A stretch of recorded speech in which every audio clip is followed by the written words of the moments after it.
Everyone, I'm Aaron the Toy Enhancer, and welcome to the channel. And we are doing another episode of the Backyard Battlefield. Next to me, I have my man Down South 77, aka 3-star draw. And below me, I have my man Castillo Crow. And together we are the Backyard Battlefield. Oh, it's getting better. We went backwards. Yeah. We should just have we need the keyboard that just does that for us. Just press it and goes. Yeah. Perfect. Yeah, we need a good intro. I'm a year deep into. Yeah. Oh yeah, you have an intro for ours. That's right. There you go. And with auto tunes, we could have Post Malone and Kanye West and somebody else do this for us. You know, like we don't have to do this ourselves. Waylon Jennings. Yeah. Waylon Jennings, there you go. That's right. We're up there enough where we can have famous people doing it for us. You know. Now you have a little bit of echo. There we go. Yep. Now I got echo. Yeah. So Aaron's soundboard went down just before 20 minutes of labor and wasn't able to rectify. And of course, when we were backstage, both Down South and I can attest, he sounded fine. And now, Darth Lord. Now I sound like shit. Off and on. It's back to being okay now. Hopefully it'll clear up. There? First world problems. Yes. Terrible. It's terrible. Terrible. So, have you guys had any new toy pickups lately? Oh yeah. Darren, you should start. No, mine's not anything fancy. Oh. I'm trying to find us on the phone so I can follow the chat. Nothing fancy there. Yeah, I mean I got the Mezco Theodore sod cutter. Nothing I hadn't done a video on. Oh, very yeah. Oh, yeah. Yeah, I saw your video up for that. Yeah, I like that guy. Dude is just really, really, really creepy, and I'm all about some Halloween stuff, so I picked him up. Oh my god, man, this is his accessories. Yeah, it came with some accessories, huh? Came with a few. So I'm looking forward to getting this guy and messing around with him, doing some Halloween-y stuff. Is that sorry? Well, who makes that one again? Is that it's a Mezco? Mezco, yeah. So accessories is kind of their bag, and Ziploc bags, or they should just include a Ziploc bag with those things. Like they're I got so many Ziplocs, man. It's unbelievable. You ought to that between what this dude's got and like Firefly, like you got enough stuff to fill Ziplocs for some, other purposes. Yeah. So I picked up Theodore sod cutter and that thing. Oh yeah, I hear it, revving. We're going to get into that puppy. We're going to get into that bad boy. That's one of the reasons why I wanted to talk about 12 scale. That's all I've got, other than my second Stinger that's still in the box back there. Crow, what'd you pick up this week? Anything? Nothing that makes revving noises and is, damn it, begins with the word effing awesome. Well, I managed to get one of these. Yes. I might be glinting into the camera a little bit. Nice. Me and Darren are biting our nails. Like, when are we gonna get ours, dude? Yeah, I don't know. Seems like everybody's got it. Yeah, I'm like, did I miss something? I was not aware we beat you to the punch again because I think Punk with Toys has his in hand already. I think he beat me to it. I've seen a few. Punk always gets everything early. He does. Not Punk. But no, I mean, all I can say is Prom King, right? The most popular friggin' character in the line gets to wear the crown, and it seems to be Cobra Commander, right? How many reprints, how many different Cobra Commanders do we have right now, and how many more are we waiting on? I seen a whole pile on Punk's desk. Seven? Is it 6 or 7? Punk will tell us. But give me all the Cobra Commanders. Yeah, I don't care. Bring them on. That's one such a.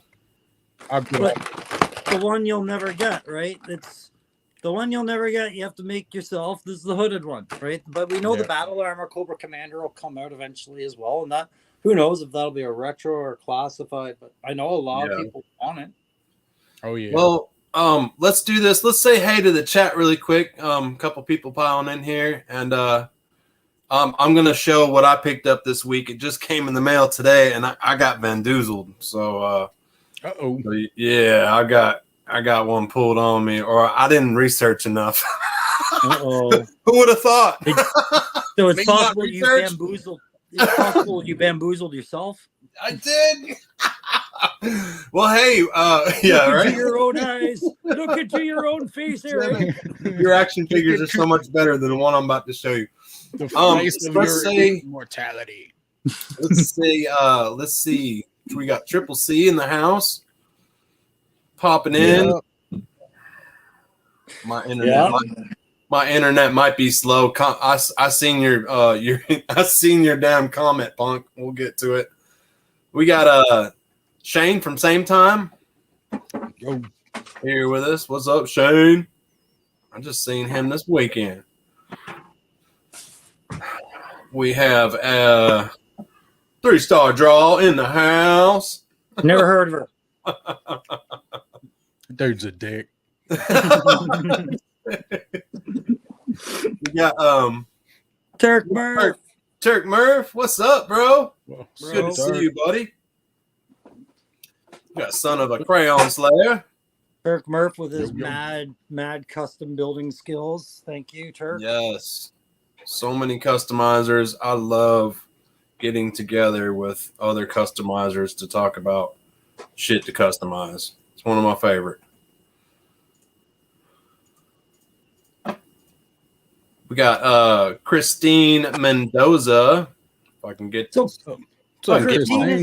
Christine's newer, I think, isn't she? She's been I'm pretty sure it's her, and I've been seeing her in a lot of the chats. So hey, welcome to the group. I see you.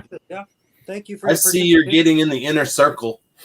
Yeah, she was on with in the chat with me and Poplender last week, and she hung out. Somehow she made it through the whole thing. So yeah, I seen that, and she knew her toys. I seen her talking about toys. I was like, yeah, man. Well, there was never any question, right? If you're watching this, you better be knowing toys, I guess, right? Yeah. I am the low standard for knowledge. If you have less, good way to learn about toys too. I guess if you didn't know nothing, I'd definitely start here. Yeah. We got Lawrence, a punk with toys. Good to see you, bro. Yeah, it was the acronym BIB I didn't like. It just feels childish, Punk, and we're grown ass men. The backyard internet battles. Thank you, man. Yes, we're grown men. Damn it! Pew pew. Treat me with respect. All right, we got Woody 222. The action figure fig, or the figure. Yeah. Oh. Wow. That was laser. Crow giving us a laser show. Smokey's in the back. I'm not in control. I'm going to tell you a secret. I think Siri thinks I'm sexy because I do nothing and that shit happens. I just did this. Yeah, it's the peace sign. It makes it do lasers and shit, and like thumbs up will flash a thumbs up. No, it's the beard. Woody 222. I do appreciate your Friday quote there. Yeah. From Smokey. Ain't gonna tell nobody else. Don't beat that on nobody. Trying to go down here. I'm gonna get to the bottom of the chat real quick, guys. Yeah, my internet is laggy. Sorry. Oh, we got Bobby Wald. Pretty sure I haven't seen him yet. We're not giving anything away tonight, Bobby. No giveaways tonight. Sorry. I will bring up a wheel if I have to. If we get to that point, we'll give something away. Mm-hmm. Something I noticed recently is no longer get that email about your item is getting ready to ship from Hasbro. All I get nowadays is just is just left the door email. Yeah, I don't get that email either. That's same here, buddy. Like I said, I got a oops email where they send you the oops email when something's wrong with your account, and we changed our we're gonna talk about that shit. Yeah, because you don't jump on them oops, bro. You screwed in 5 days. Yep. Punk says it's 7. There. It's 15 if it's a HasLab. I have found out. Punk says 7 cocos because you have to count the snake. You can't forget the snake, man. That is a coco. Yeah, yep. And that almost made me want to go back. I can't believe I was saying this. I was fine when I passed originally on that very first roadblock. Now I got to go find it at Joe Fest next year because it goes so well with this stupid thing. We got Dreadnought K6 talking trash to you, Crow. That's all right. Hey man, who's the lady at the bottom of the screen? Beautiful hair. You know, I'll tell you that it even smells nice. Yeah, all deer coming try and graze, you know, but only the select few stay. Crow is developing some lovely locks. I keep saying I'm gonna cut it. I keep hearing you say you're gonna cut it, but we haven't. It's grown like 3 inches since you started saying you were gonna cut it, bro. Yeah. I've had the long hair. I've been. I just haven't picked which one I'm gonna cut yet. If it's this one, there we go. Oh, Christine says she's loving the company. Well, that's good. I'm glad you're having a good time. We're pretty nice guys that we just like to show and talk about toys, pretty much. Yeah. Sometimes kick a pot over and see what happens. But yeah. I mean, yeah, that's what we do. Sometimes we'll wrestle and get in the little spats. It's entertaining. Yeah, call a few people. Start some battle. Yeah. Start exposing people. I'm gonna show you the figure that I got, man. And I was like, wah, wah. I was like, what the hell happened? Did this damn thing get stuck in the dryer? Yeah. I ordered this, man. It's the Deadpool 2. Oh, Deadpool 2. Is that the one with the scooter? No, man. No, this is from like across seas. Oh dear. Because like it has all that not English stuff on it. Is that Mezco? Wait, no, is that not a NECA or a Mezco or something? Or doesn't he look cool? He looks cool, doesn't he? Yeah. What can you pronounce the company name? Dude, it's something Chinese. I'm not trying to be. It's all in Chinese writing, like nothing. But when you ordered it, where'd you order it from? eBay. That was my question. eBay. eBay. Hang on. Let's open this sucker open real quick, dude. He's like 4.5 figure or 5 inch or something. I was like, what the heck? Well, and that's what I was wondering. I know there's a 5-inch line or a 4-inch line that does really high quality, high detail, classified.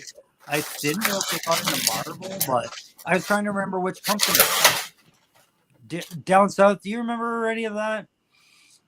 No, I remember. I remember the topic, but I don't remember who it was. Yeah, I was sure. Like I'd seen Spirit done in a 4.5 inch or 4. Well, those are the highest. That was it, Haya Toys, and that's not a Haya cool, is it? No. So it's like Haya from Wish. Yeah, dude, it's like Loya. It's Deadpool's head on Spider-Man's body with the spider scratched out.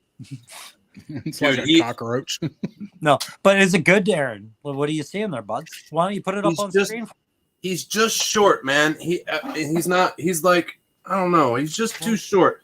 The gear that he's coming with, oh my goodness, it's freaking amazing. Okay, you're gonna show us, right? Give yourself full screen and show us. Okay. Oh well, at least he's got painted guns. Dude, he's got with blast. He's got guns out the wazoo. Hang on, let me make myself big. Yeah, gonna be Are big. Those effects attached, bro. Not just 2 guns. I don't know. Hang on, we're gonna pull them out. Oh, they must be because he's got the smoking, the black. Holy crap! They made a gun for each. Jeez, that's a lot of plastics for an effect. Yeah, so the effects are attached then. That's odd. I mean, cool, but odd. I want to see. Yeah, I want to see. Yeah, be careful taking those out of that tray. You might. Oh, dude, that's what I'm like. I gotta pull one out though. I gotta see it. Yeah, man. Wow, bro, they are freaking attached. I've never seen a damn. It looks pretty good though. Pretty nice. Looks a hell of a lot better than the one that come with the Hasbro one. And I got 6 guns, man. One for each of you. Damn, it feels like that would pull out. It don't, man. Sure as shit. Yeah. And again, I think about why would they make that Valor effect? Yeah, it seems like a lot of work for that. It looks big, doesn't it? Yeah, that's cool. Dude, so this is the Fig. He's got a million gazillion hands. Can you see all those hands? Oh my god, I'm flipping shit on the thing, but what's going on? Am I looking at his ass or his crotch? Looking at his crotch. He's got a get to that. I'm covering his face because the shame on this Deadpool is awful. Oh, okay. So we're gonna get Spider-Man now. He's got some nice. Dude. Hang on. How many sets of hands? Let me count. It's an odd number too, I bet. 16. Give the man a hand. Hands are in this case, dude. Well, at least it's an even number. All right. And when I pulled him, I was like, no, this is not the size that I need. I was like, oh man, this sucks. Where's the face? We got to see this face that you're so ashamed of. Yeah, does he have a butterface? No, the face is good actually. I had my finger on it. My God, you are a man of clickbait. That is you. You are clickbait. That is a fine face. He learned from the best. I didn't say nothing about the face. Sorry, but I don't like those hips. Sorry, my hands are so dirty. I've been fabricating. I don't like the hips either. What's up with those, man? They've compensated for hip movement by like putting a lip of pants over it. Dude, there's no drop down. Yeah. It looks like a diaper, like the ass is in the front, right? It looks like one of the like the things that the sumo wrestlers wear. Let's see what the ass looks like. That is not the Deadpool ass we've come to know and love. No. Ryan What Reynolds the hell? It looks. They got it on backwards. It is backwards, but even then. Oh, dude! His ass crack you could land a plane on. It's like what 4 millimeters wide. Dude, I bet that was supposed to be the other way. Probably, but it doesn't make it any better. No, it's not going to look good. Okay, so here, I'll give you guys some scale as to why it's not like classified size or the size I was looking for. It's just too small, man. They're foot to foot right now. Yeah, it is small. See how short he is? Yeah, they're like Techno. Yeah, he's like dropped down, dude. He's like way too small. Woody says you got a camel toe variant of this. That's what I said. I said he's got a camel toe. Fucking camel toe Deadpool. Man, I was so disappointed. And like, I just opened them up in front of you guys. Well, can I show you a good figure then? Can I balance this out? I forgot to. Please, let me get on. Let me get on. A non-Hasbro, because I'm just a classified Joe bro. But I mean, mushroom power deleting. Yeah.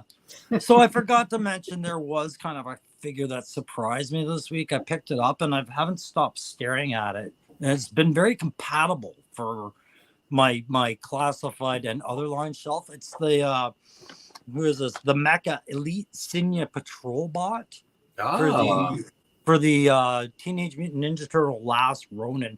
I don't have all of this here, but it's got that stylized cartoon art. And I was saying it only works on a robot for me. You know what I mean? Like I wouldn't want a human character. Yeah, but, like the cell shaded. Yeah. Yeah. But the way that he kind of meshes in with the Arctic stuff, or even just kind of hanging out behind a storm shadow, I thought was really cool. And these are out now, but they also have a 2-pack and there's a gray variant. And I'm thinking I'm going to try and pick those up at some point. That's what I was going to ask you. Isn't there a 2-pack on those, man? Because I swear I've seen the 2-pack. Yeah, and they look pretty sweet as like just an obscure troop build. I mean, yes, they're from Teenage Mutant Ninja Turtles, The Last Ronin, which I haven't read. But they're a different style than classified, but they look cool as like a bat supply. Yeah. I mean, what are they next to the Joe, like size wise? Same. Yeah. So here is a Arctic bat, which like foot to foot. Yeah. So I'll just hold them with that shoulder, and on this shoulder, fold the arm in, and there you go, guys. Okay. Because I've seen the 2-pack. I thought they looked good. I don't know anything about them. I mean, I don't collect that stuff, but for background stuff, I thought they looked good. I thought so too, and the price is on par with anything you'd pay for a classified. So I dipped my toe into the NECA waters. I don't know if I'll ever buy one of the turtles to put on the shelf with it, but I could see myself picking up that 2-pack and maybe another gray one if I could find a single gray one. Well, I know the Walmarts near me, all of them have that Last Ronin, Donatello and Michelangelo. I haven't seen Raph and Leo at all yet. Yeah, no, lost. I thought there was only one turtle that lived, and now I'm hearing more. So who's the last one? Right? Give me a sec, guys. I gotta grab a figure. Yeah. All right, we'll be here. Yeah. So I thought this was the other part that was cool, guys. Was the little drones that he comes with, and this will remind you of the old cartoons, right? Yeah. The little gobblers that used to run around. Mouse bots. Yeah, but they went about it with 2 different variants. He comes with some hand variants, and he comes with a nice little German-looking simple blaster rifle. Nice. Doesn't get much. That's very deep cartoony. But bastardized MP40. Yeah. Son of a Cran Slayer says Deadpool is a little dude in the comics, anyways. I had to grab my X-Men 97. He does kind of fall with that short. But Wolverine is a littler dude. Yeah, but Wolverine is smaller. He's Marvel Legends scale, but not classified scale, right? Because isn't Marvel Legends just a little depth off? Somebody pointed that his eyes aren't lined up. They aren't. They are slightly off. Which is very comic-y. Yeah. Deadpool had a lot of different expressions in the comic, right? So there's the newest Hasbro one. Oh shit! Right. You know why? Oh, that's the newest one, dude. Look, these eye sockets. Holy shit! Don't tell me he's got eyes you can change out. Yes.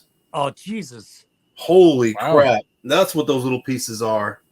Now I gotta ask. You can change the expression on his eyes. That's crazy. That's a very Spider-Man quality. So I gotta ask then, this China model, was the price worth it? Like I forget if you mentioned how much you paid. I totally forgot, but it'll take me just a second to look up. Hang on, let me see. It was my last purchase. So you bring it up and you show it and you say, "Oh, I got robbed on this." I buy too many. What you pay? I got Vendoogle because I swear I did not expect it to be that small. I paid $28 for it. Okay, there we go. I was gonna say we're at the point where Aaron's forgotten how much a fig costs. This is danger zone. Right, like don't go on eBay anymore, man. It says it's the SHF Deadpool figure to Deadpool Marvel SHF. That's the fucking SH figure arts. Those are generally pretty well regarded figures. Yeah. So this isn't a cheap toy. This is just a company we're not used to, I guess. Dang. I don't have any. I know dang. The Walmart, why is everything in Chinese? Walmart has got, because they're imports. Walmart got the Ultraman, like the 4-inch Ultraman figure. Yeah. So it is a SH figures, right? Yeah. So I'm trying to learn, guys. I find it interesting that this one has little eyeballs you can lose. Yeah. That's a new thing to put on the table. I'll be honest, what turned me on was the posability. I seen the pictures where he was like all in those weird poses, the Deadpool poses. Yeah. And that's what sold me on it. They're supposed to have a lot of posability, high posability. Lots. He's articulated. That's But now it makes like, okay, where does the money go when you're designing this, right? Like, I want to be able to change the eyes. Okay, what about blast effects? Stick them on, leave them on, right? Like, the decisions got made here. Yeah. Well, here's an even better question than that. Why in the fuck would you need to change Deadpool's eyes on his mask? Oh, lots of reasons. Watch that movie, man. He does a lot of. It's like Spider-Man's mask, just a lot of eye shifting. They changed. Does he? Yeah. Okay. And then you've got the animated Deadpool from the cartoon. He's got a squinty look. He's got he's got a few of them, man. Yeah, and I've always found that weird. I was like, how are masks connected to your eyelids? How do we do this? You know, like especially since he just kind of sewed it himself. Yeah. I lost a couple of them on my keyboard. I'm not even going to touch it because it'll probably end the stream. But. Yeah. So I'm just gonna have a look at the chat. So same time, Toys is warning you to watch it for the ankles.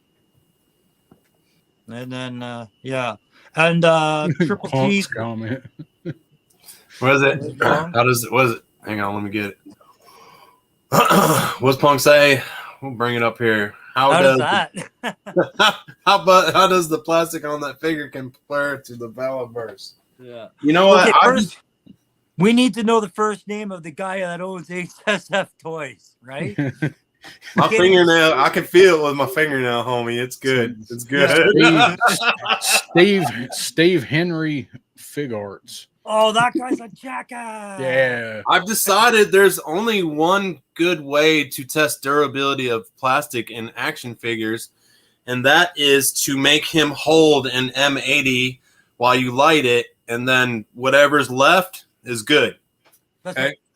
I think you should have your sister over and do the tiger fly test. Aaron, the tiger fly test. I know that when Aaron does that M80 test with this figure, it'll be the best footage because he'll be filming the camera and holding it right in front of the camera for you guys, so you'll see it all.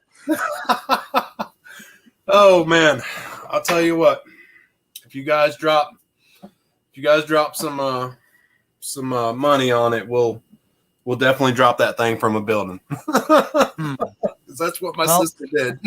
I'm out of money to spare for a little while. I've just bought a lot of stuff, and I have some money tied up and some other stuff coming, apparently. But I know somebody dropped a lot more money than I did recently, and he's up there. He's up there. He's got that thing. What's that noise? Where's that sound? Can't hear it. That sound? Yeah. Well, there it is. Yeah. It actually gets pretty annoying after a couple seconds. Me, you, and Dean got to go chase down some ghosts.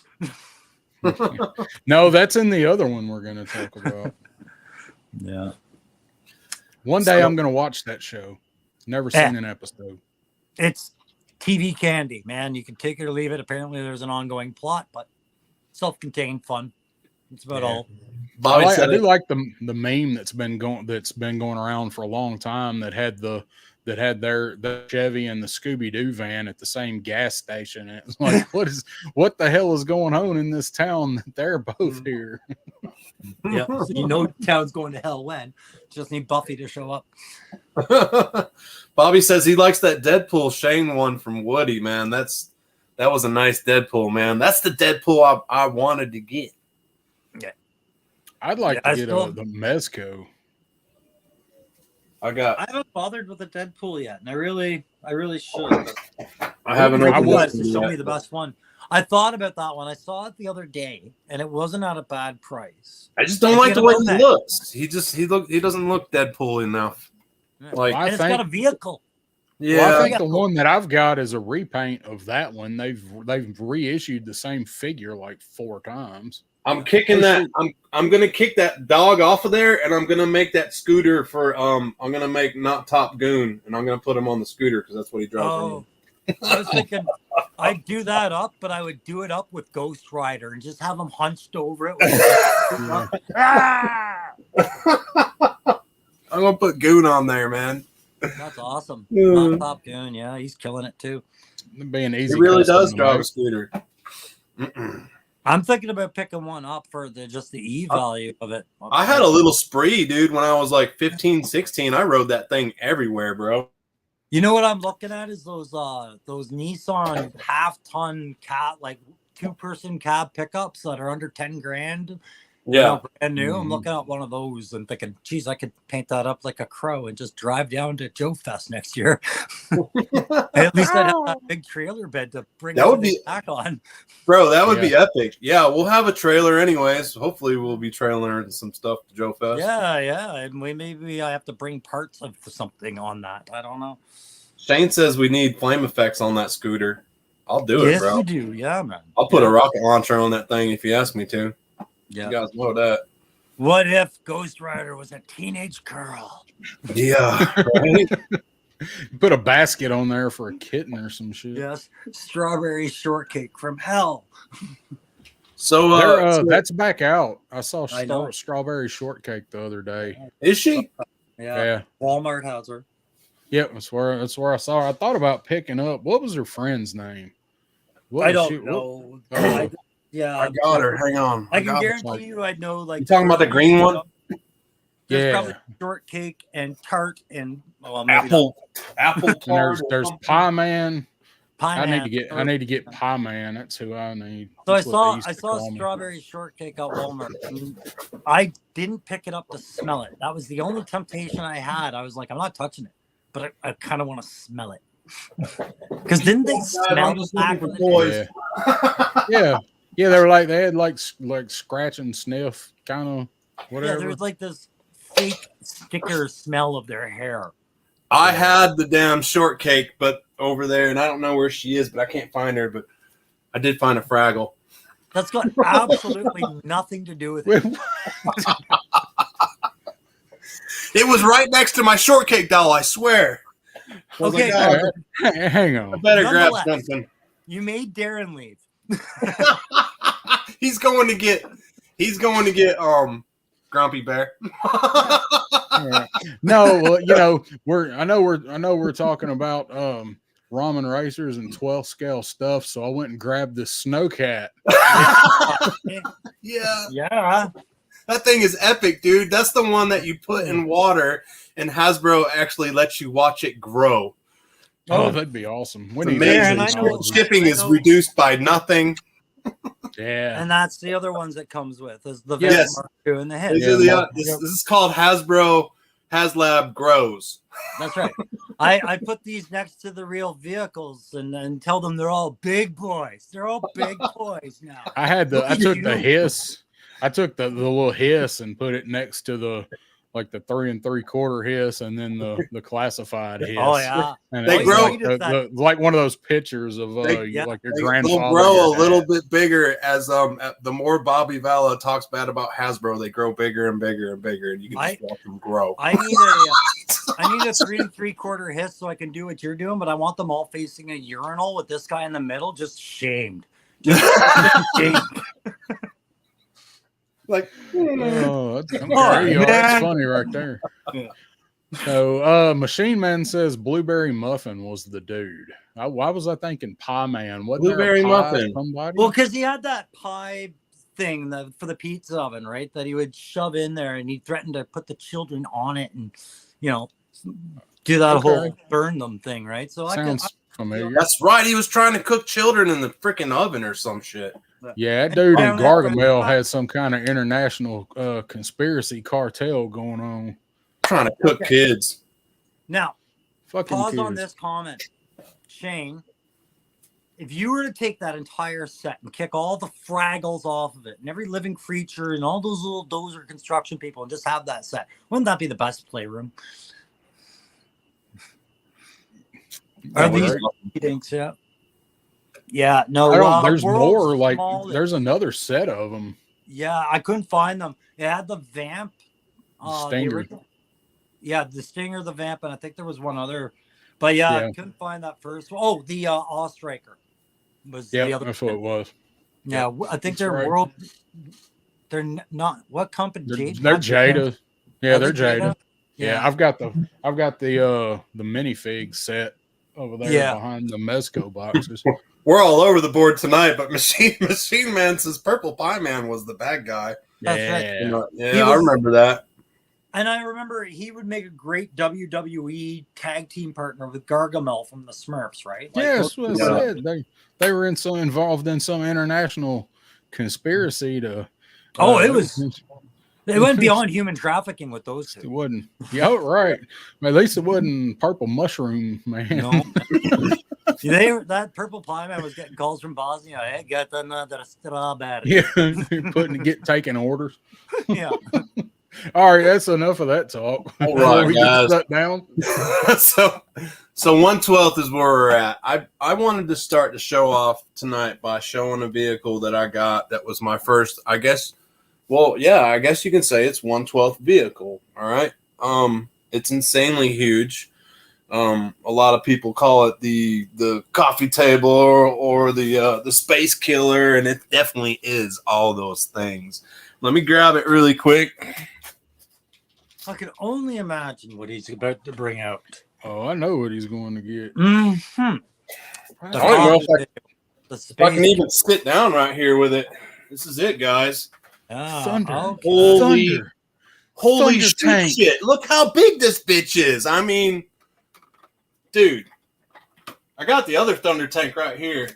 That's a casket for a child, man. Bro, I thought we were going to quit talking about it. It weighs that. a ton.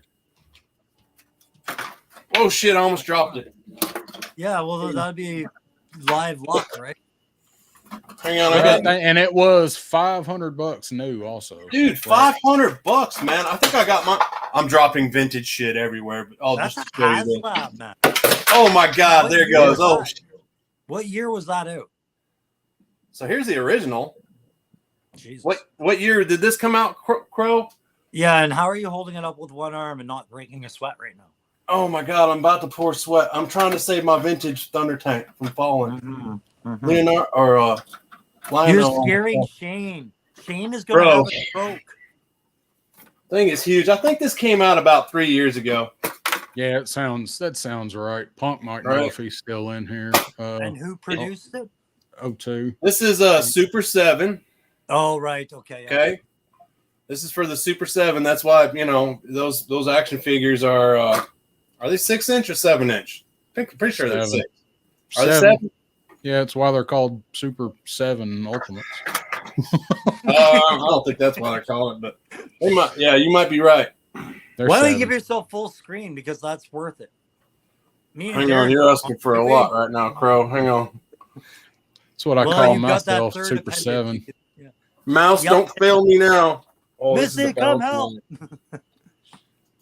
And I'd never seen this thing in person until I went to Aaron's, because I knew he had it, and we got to talking toys. I was like, oh shit, you've got the Super 7 Thunder tank, don't you? He was like, yeah, you hadn't seen it? No. So we went in and had it in the other room at the time, and I was like, holy shit, I could not believe that thing. It really is. It's truly massive.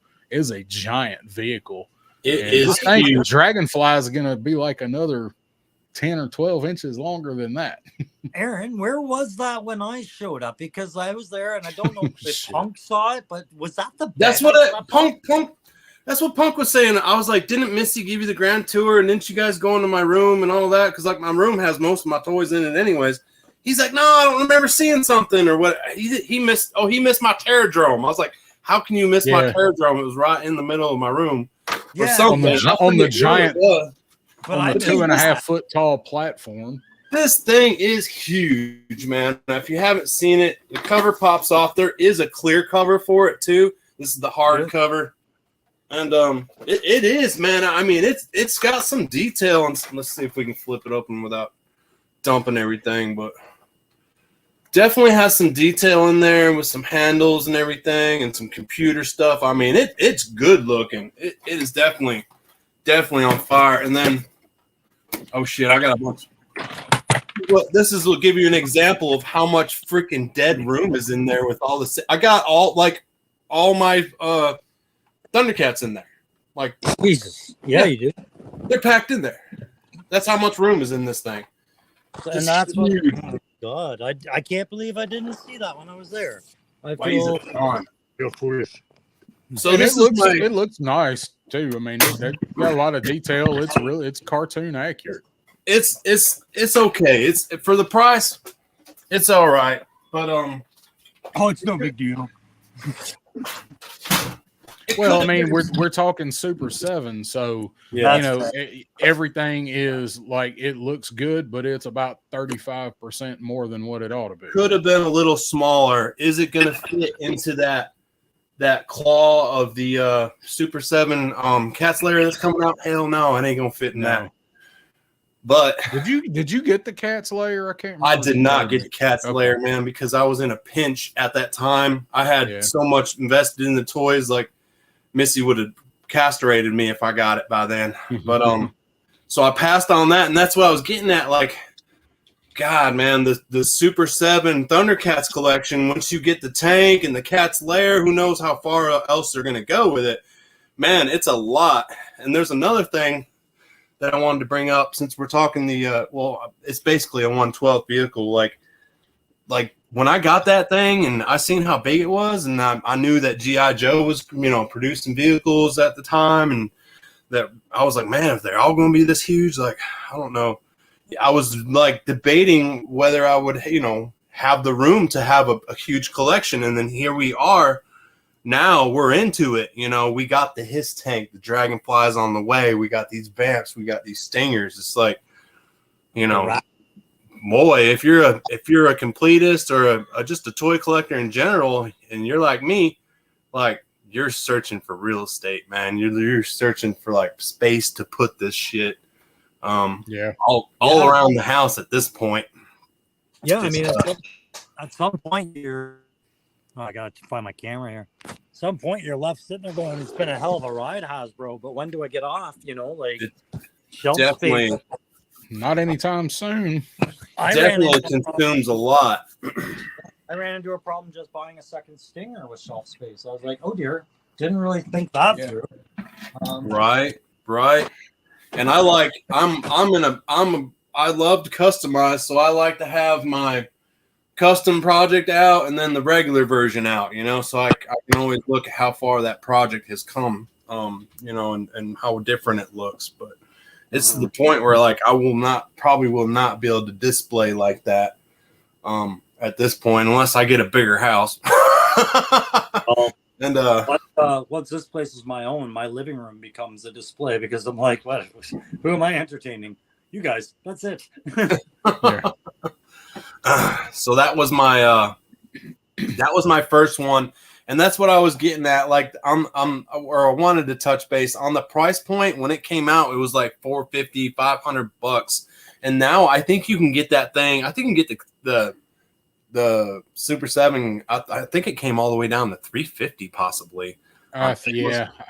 I'll look on Amazon. I know I've seen it for $350 before. Yeah, me too. And it's like, damn, man, there's $150, that I got smashed on, for that toy that came down in price. And, it was a little bit of bummer. And then now we're going to talk about another 1/12 scale vehicle. It's the Hiss tank. Not anymore. It's not on Amazon. I guess they've quit selling. It's not on Amazon. It's on there, but it's evidently independent, like third-party sellers that have it on there now because it's more than retail now. So here's a vehicle that did the opposite. We haven't seen this thing come down. We've only seen it go up and up and up. But is what I'm seeing. How about you guys? You getting the same? It's pretty much holding its value. It's holding. It's stabilized. Yeah. I don't think it's the tank necessarily that's driving that no drop, right? So I think it's the fact that there's 4 custom figures attached to it that really makes that the one that's never coming down, right? Nice ones too. Yeah. I think, I mean, once the new and the FOMO of those things hit and kind of wear off, and they come down, but they're never going to go down like you if you get it at retail ever, you're getting a fantastic deal, even on just the tank. So they're not going to crash. Like, you're not going to lose any money on those ever. But after a little bit of watching the Hiss from, when it first come out and kind of seeing what it's done, like, they've come down and they've stabilized, but they're never going to dip. Like, you ain't ever going to see it was $300. You're not ever going to see it for, 175 on sale anywhere. No shit like that. They're going to hold all their value. That guy's got if you're getting it for that, just buy it. But feel bad for that. Yeah. As far as quality and money, though, I was completely satisfied as far as the price point. This is the only one I'd say out of all the 112 vehicles that we're going to take a look at tonight. This is probably one of the ones that I didn't have no complaint with price, quality. I think the only issue that I had to gripe about this, and it's not even a bad one because I can actually get mine to shut, was the side windows not locking down. Was there any other issues that you guys were running into?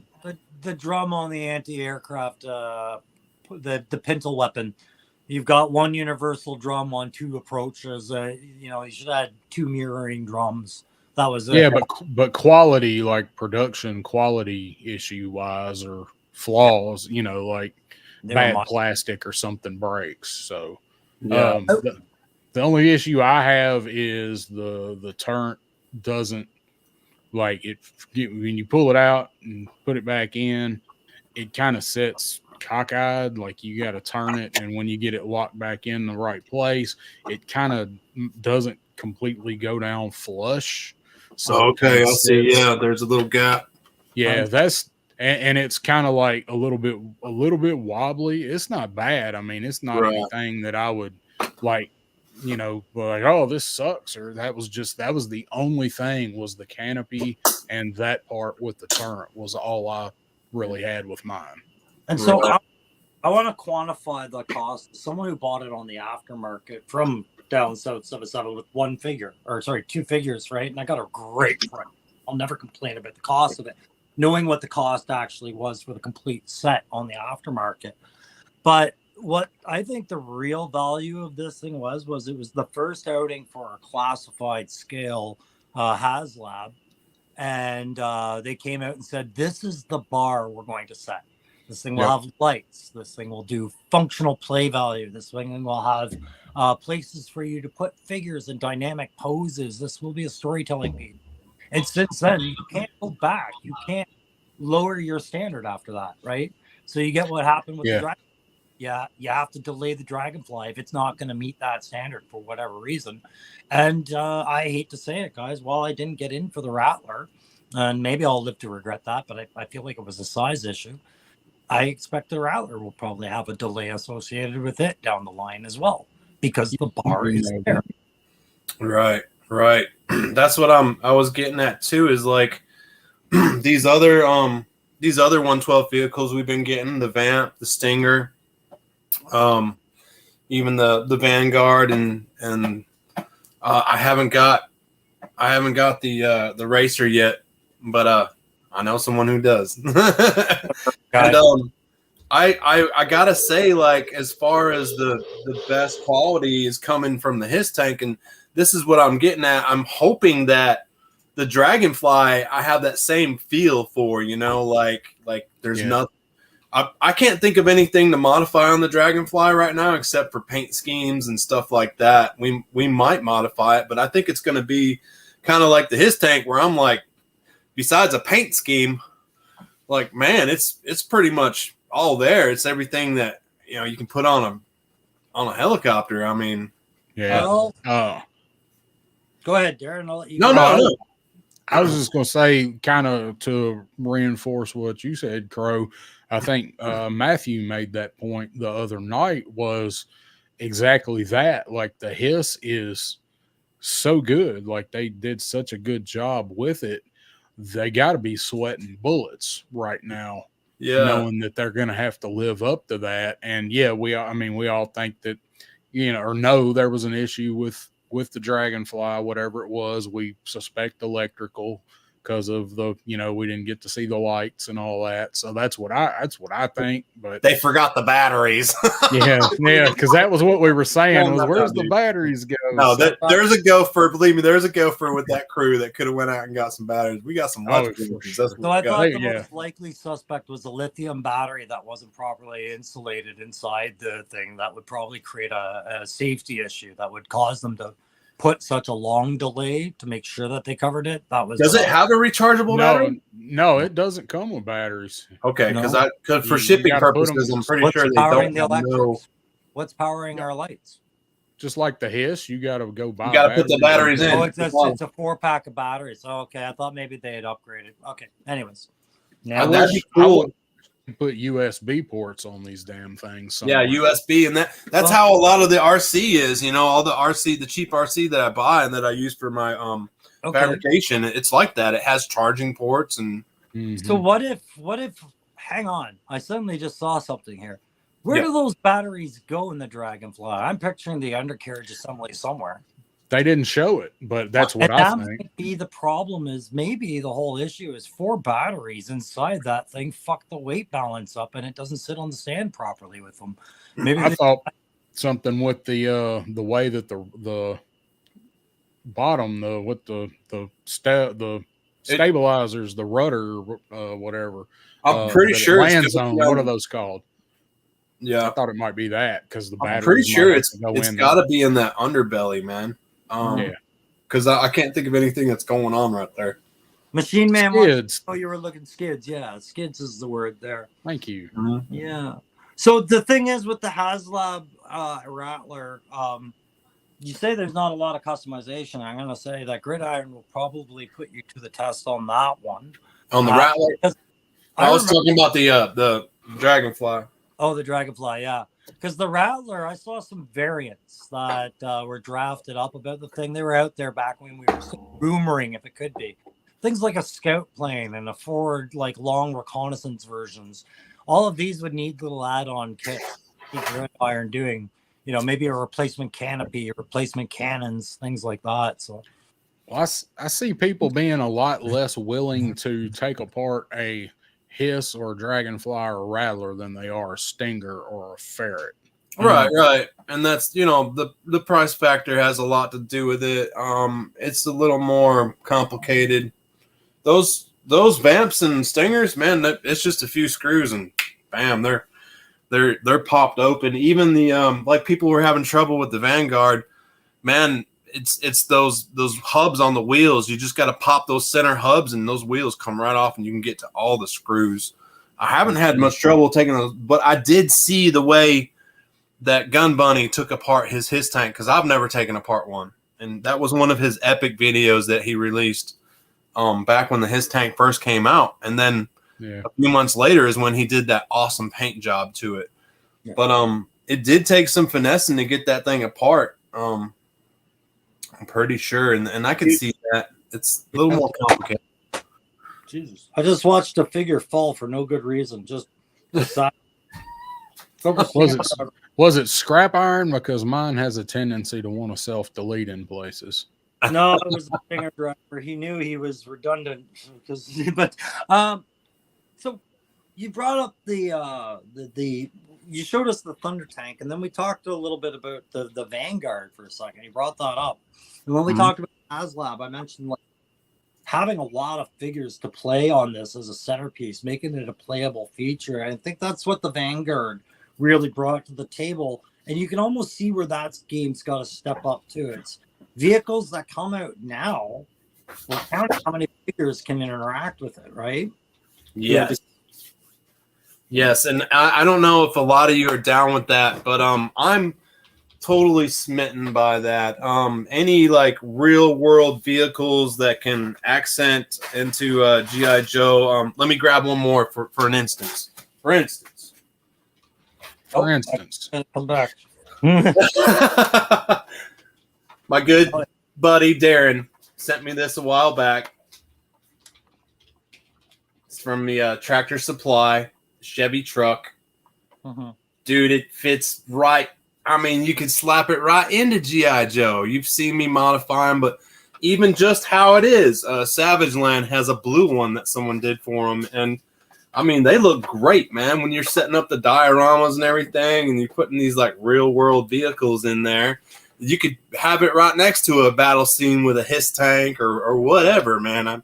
I mean, they fall right in. And then when you're doing diorama builds like, let's say X-Men or Legends series or whatever, or you got a town set up or some buildings, I mean, these vehicles parked on the street or anything into the play, they work in really, really well. I mean, even the Vanguard, let's see if we can grab it. You know, as military as it is, all you have to do is pop the top and put it, you know, and we're looking at a normal, you know, SUV type vehicle that fits right on the streets or can go into the play and stuff. And I'm really liking that right now, man. I'm liking like the flexibility of it. Yeah. So I saw in the chat just a couple things. Like it was asked, I think Christine had asked, are those Gridiron Joe loadouts worth it? And she got a little bit of feedback in there. Just watch Punk with Toys. Punk with Toys has a friend named Greg, gets basically every piece of Gridiron that comes out and allows Punk to review it. I haven't heard an argument yet where people don't say that they are worth the cost, but the cost is annoying. That's about the sentiment. Gridiron is like you putting some icing on the cake with your toys. It is going to be a little bit on the costly side, but I like that it is an American-based company. You know, icing made out of imported chocolate. They're doing the 3D printing. They're doing right here in Arizona, I believe, and you can see this one's, you know, decked out in some Gridiron. I don't have the Gridiron tires. We'll probably get some for the Stinger. I'm thinking of ordering those for my. Gridiron's been knocking it out of the park. I mean, yeah, a lot of people don't want to dump that much money into it, but man, does it look amazing! And I got nothing but good things to say about them. I'm pretty impressed with everything. That I haven't bought a lot. I haven't bought as much as Punk is reviewed, and yeah, that's a great place. Go to a Punk with Toys to see all those reviews. I gotta counter it because everybody knows about Gridiron. Everybody knows about them, right? We're fully aware. If you've bought a G.I. Joe Classified and watched 20 minutes worth of YouTube on Classified, you've come across Gridiron.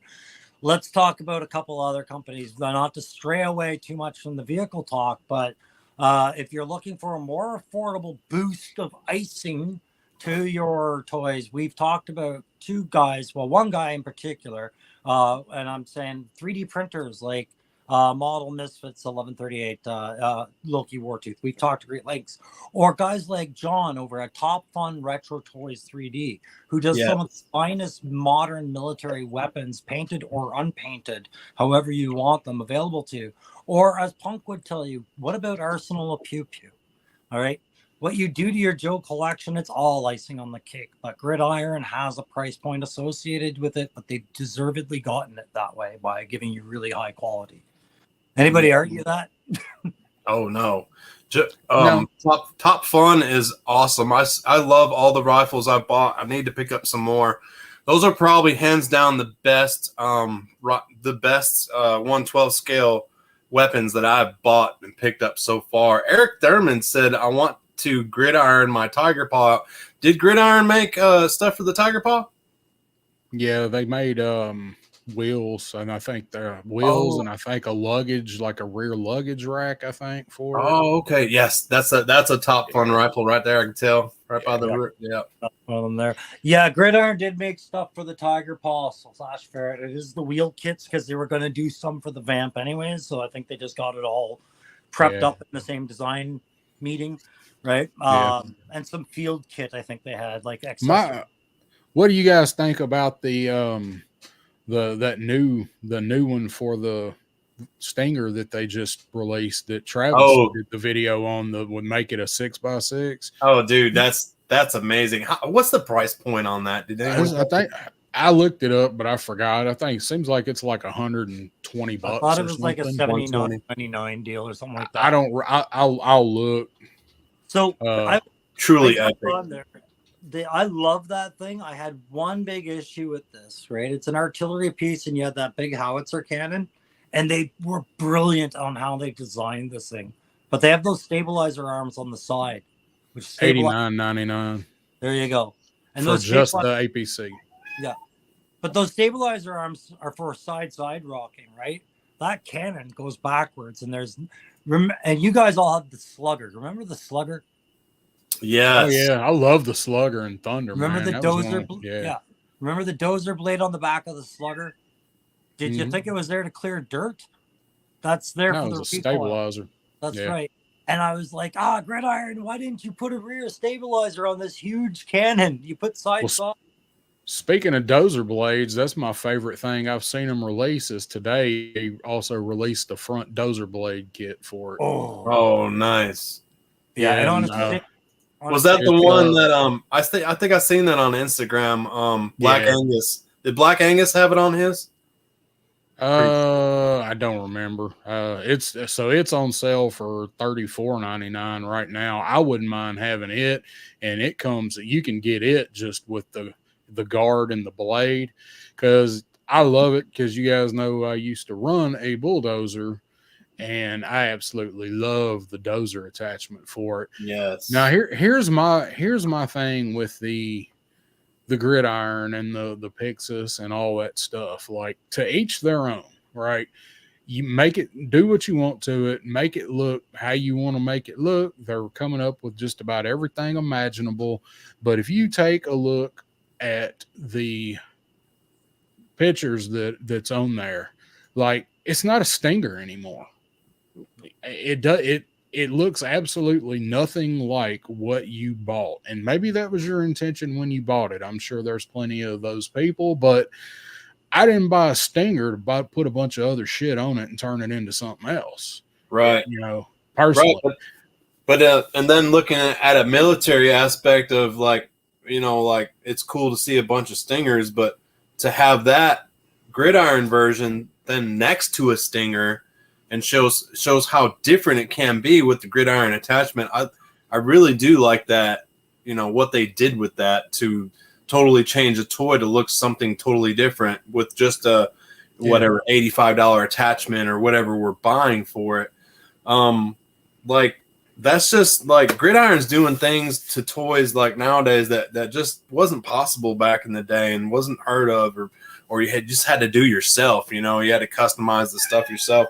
It's like they're the customizer, in our pocket, kind of, who's really on there. And another thing I want to say about Gridiron is they're really on top of stuff. Eric says right here, Gridiron sold out of a bunch of stuff right now. That's because that stuff's good, man. A lot of people are recognizing it and seeing it and wanting it just to enhance their collections without putting a lot of the work, that a normal modifying person would, So I was gonna jump in just on the Stinger thing, because with what you were saying about that, now it's a half track. It's not the Stinger you went and bought, and I think half of that is people aren't just in love with the vehicle like the Stinger or the Vamp Mark II. They're in love with the chassis and the potential, like knowing that this stuff can come out. What I liked about the Gridiron Studios Stinger extra sixth wheel, we'll call it, sixth wheel and howitzer assembly, it goes back to what I was saying. Remember, the competition is to start cramming toys into one vehicle, right? And the Stinger could only allow you to cram 2 to 4, depending on how you set them up, right? Now you can have something that's actually classified as an infantry fighting vehicle or or like a personnel carrier. That's a game changer. But with cost. With saying what I said about it, I did get a second Stinger, and I plan on opening it and setting it up. And I did think about doing some different stuff with that. And if I wanted to spend that much money, I would buy some of that stuff for my Stinger. I would buy that APC, and I'd buy the dozer blade thing for it, and the tires. Did they make a green version for the Vamp yet? No, but it's coming. I don't think they did, but I've already seen somewhere. I've seen one. I don't know how. Maybe they just changed the color on one, but I swear I've seen one, the green version, but yeah, like I mean, they will. And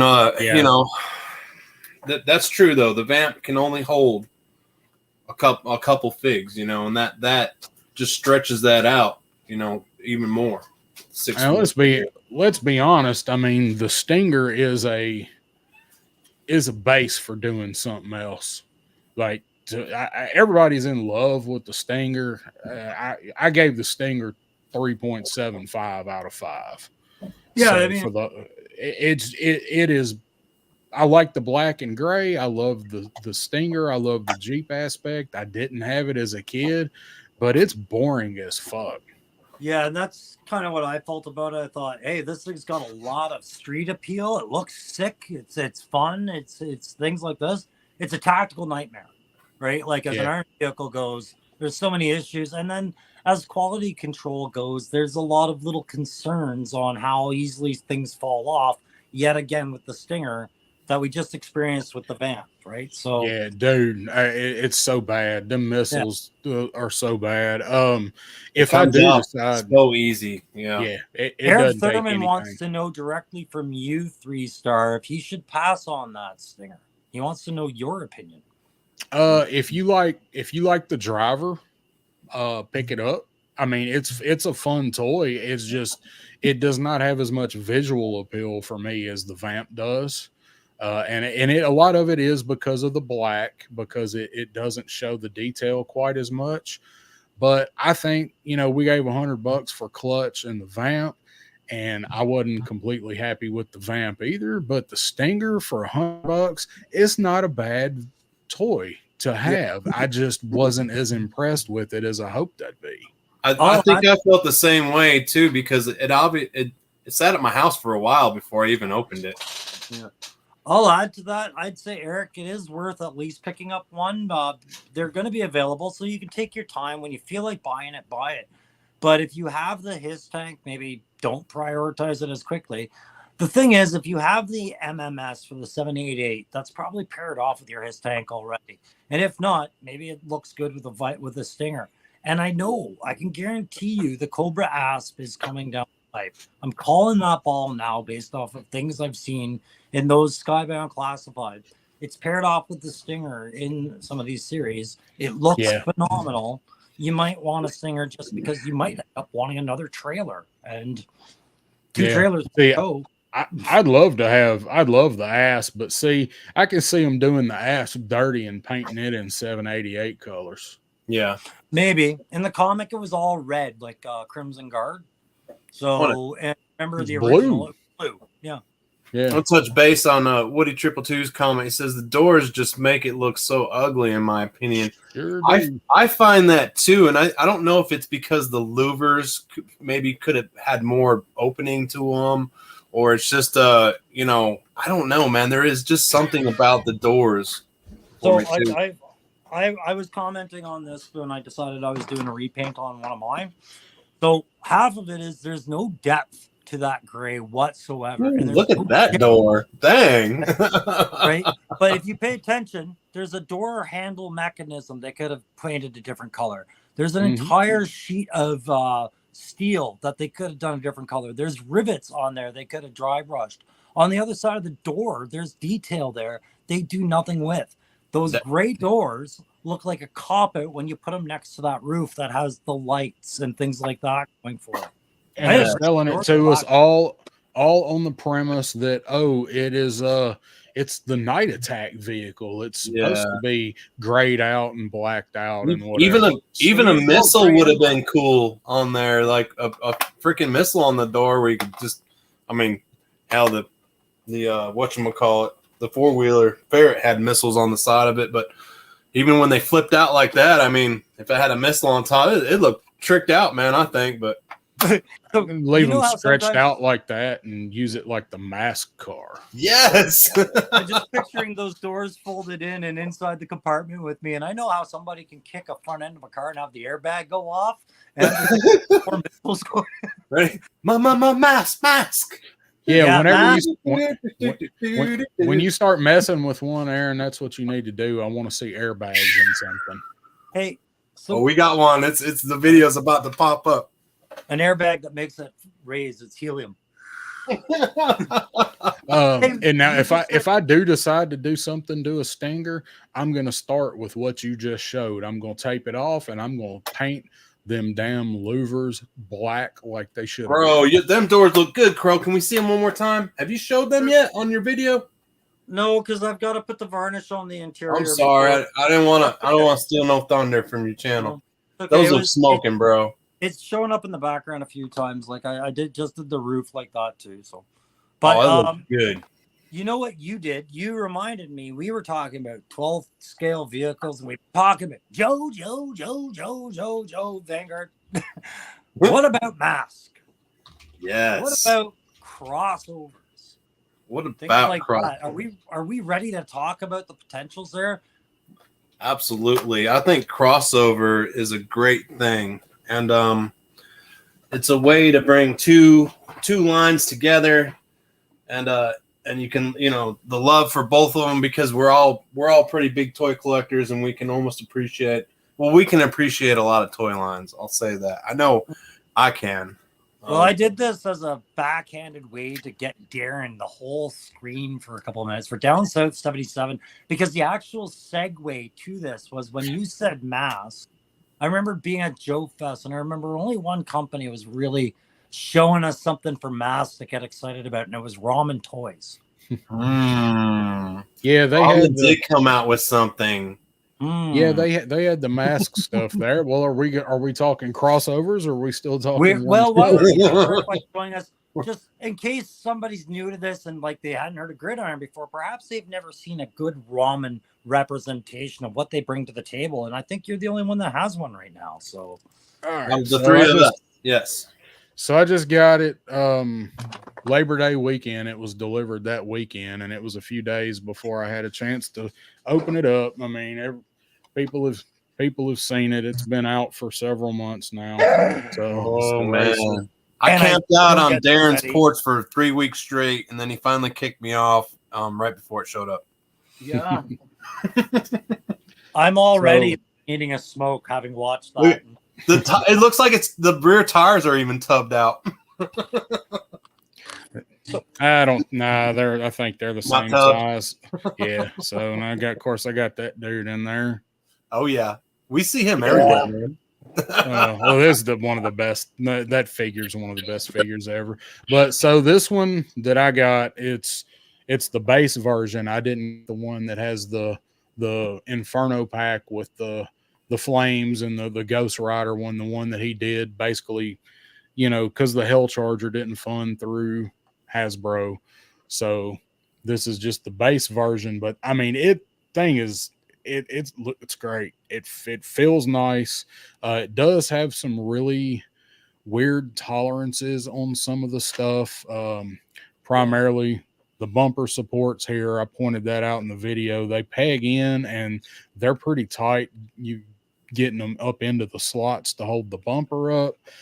There's a couple of little nitpicks with it, but overall, for the price point, man, I mean, and I got it, I basically got it for retail. That was my thing in the video. Was I think I might have got the last one in the country that was at a ramen partner.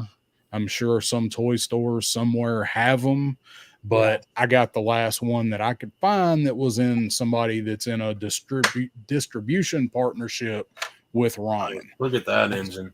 Man. Ramen only bases their vehicles off existing, so I think this is a tribute to a Charger, but it's not actually meant to be the Charger, is it? Is that right? It's yeah. I mean, that's kind of. I'm trying to get it in frame. They're kind of He doesn't call it that, but that's what it is. I mean, it's a 60. It's like a 68 Charger.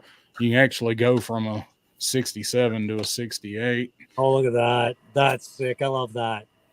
Those slide shut.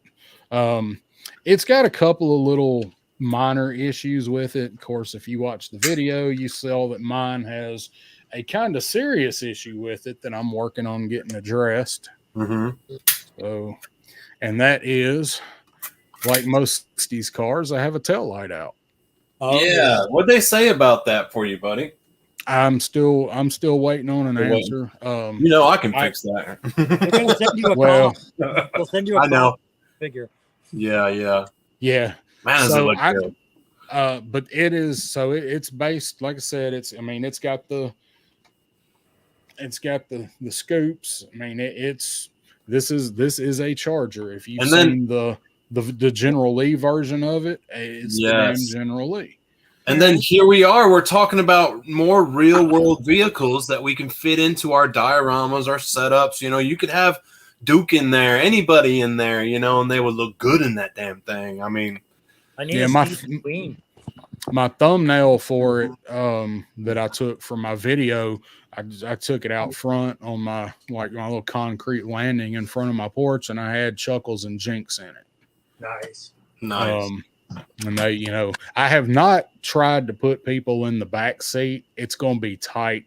I think the only way, and I think Punk mentioned that when he reviewed this thing, the only way you're getting somebody in the back seat is you stretch them out like they're, long ways against the seat. But a lot of the seats in some of those cars were like that. Now I had a Riviera, and you could put 3 people in the back seat of that thing, but the Chargers weren't as roomy.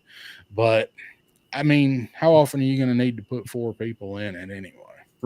Shane says he thinks he likes the broken tail light. Yeah, it's more real. Yeah, well,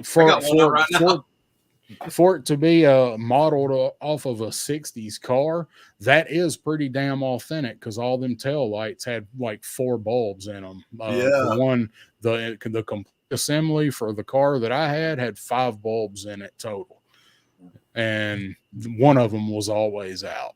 Yep. It's so the thing is, though, having it in hand, and y'all know how hard I am on stuff when I talk about it and when I review it, and I mainly talk about and review Hasbro shit because that's mainly what I buy. Even with a tail light out of the box, brand new, I still love this thing. So I don't know what I'm going to do about working out whatever with them. So Darren, now my next question that I want to ask you is, now that you had the Razor or the Racer, I wish we had the Razor. Now that you have the Racer and the his tank, between those two, because you've had them both, you played with them both, are they of same equivalence, or is one sit a little higher on the pedestal than the other, or because those are two?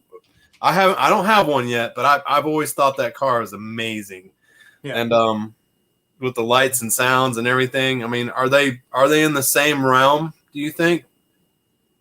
You can tell on the hiss, I think, that the plastic might be a little thicker in some spots. The tolerances, the way the doors fit together, on the hiss, I'm thinking about the back compartment door. Little things like that are probably a little bit better on the hiss. But you're also talking about Hasbro running a production line that's streamlined and all of that, and versus a smaller company that's just kind of getting started doing stuff this scale. It's not far off. Do I think it is on par with the hiss? Probably not, but it is just below it. I mean, this thing is, especially if you could get it. Yeah, if you could get it for the early bird, especially, even with the shipping. Machine Man mentioned the shipping down there. It's how much was the early bird on the Racer? I think it was $180, but I'm not sure because I was not. None of this was here when that was going on. I was not. I'm really like you. I wasn't that deep into the 112th, and I wasn't that deep when it came out, man. I do. I think it's really good quality. It feels good. It rolls nice. I mean, everything on it, the detail on it looks like It accomplishes what it's going for, which is what one of the things I look for is it is going for a badass 60s muscle car look that you can use with anything that will fit in it. Yeah. And it knocks it out of the damn park. Punisher would be screaming in that. Yeah. Whenever I get that Punisher, if I don't have the rev by then, he's going to be going in here. So I brought it up because initially I wanted to just talk about the potential of Mask or some other property other than Transformers folding into a 6-inch line. Like we know Transformers and Joe will do it. But so Aaron's holding up a Mask vehicle now, and you have the Ramen. Based off what you saw with Ramen's attention to detail and how they've put this together, we did see a smaller 3/4 scale toy that reminded of this at the Ramen display at Joe Fest. Do you think a classified scale, let's say a 1/12 scale Ramen toy with this kind of function that we see with a Mask toy, do you think that's in Ramen's scope for doing well, or is it maybe just something they wouldn't waste their time with? It's just a little too. I think it would be too cost prohibitive to do a Mask type of vehicle in 1/12 because you've got to. It's got to do Mask stuff. It's got to turn into something else. The function. It's like Aaron said in his video, is a lot of internals. He's repaired them. Tons. So, springs, just trigger mechanisms. There is a lot to do it. That's why I think these toys are so incredible. I think Christine was talking about the Raven. I think this is the Raven right here. I don't have the doors to this car, but they had so many good vehicles that would not necessarily transform, but just convert into all kinds of just cool things. And this one, I think the doors would flip open on this one too. But I didn't have that one. Find a Pontiac, weren't they? All kinds of stuff. Fiero. Yeah. Forget all the things that this one. It's been a while since I just blew the dust off this one. But from the Rhino to tons of cars, man. They're now really I do know there's a company out there that did, and I think they've got Grimlock and Optimus Prime now. These transforming figures that actually all automated, right? But those are the more expensive electronic toys that you put in your living room, I'm sure. But I'm feeling like that's the only real good way we could get a good Mask toy, is if it was that kind of a toy where you press a button, it did all that stuff for you. Because like you just, Aaron, how many of those hinges did you have to replace and springs and things, right? Oh yeah. And they were very, very breakable. If you push something down too hard or click a button, or I can't tell how many Mask toys are repaired and it was something internal that the structure was just weak on the actual fabrication of the part that would actuate it. And I would end up making my own out of like ABS, double plated ABS or whatever to make it stronger. When I did fix them, I would just carve my own pieces that I need for that internal piece. I wouldn't even use the original ones because some of them, they had flaws. They had some flaws here and there. Yeah. If you want to hit my share screen down there, I've got a screen pulled up. Okay. What Bobby was talking about. While he's hitting that, you guys should be hitting that like button 23 in the chat there. Yes. Thanks for joining us. We're talking about vehicles today and all sorts. Go ahead, there, Downside. So this is the what one Bobby was talking about. Yeah, this is the Odd Frog Bandito. Ooh. So it's based on a 67 Chevelle. So it's basically along the same lines as the Ramen Racer, except it is highly customizable. And I'm trying to see. So you it's got you can get lowrider kits for it. Oh wow. Yeah, so you could probably choose the caliper color. Like I saw they were making an emphasis on the red calipers. That's nice. Yeah. Oh, so wow. these are smokes. so this is all stuff that once the car gets back and it's going to get made, these are that all looks like something I'd build. And then this is 1/12 scale still? Yes. Yeah, crazy. Wow. So- Okay, come on. That's awesome. Wow. Get There's out your of town. field right there for Marvel fans, right? So if you look at this picture here, so here's my thing. It's awesome, but to me, this is almost more like a model than a toy. That's It's fair. highly customizable. I believe the piece count in what you can back if you order it, I think was 67 or 82 pieces that it comes with. And then it's on here somewhere. And then if it hits the number, you can order. They're going to start making some of these add-on kits. This is my point right here. What Legend says might get this over the Racer.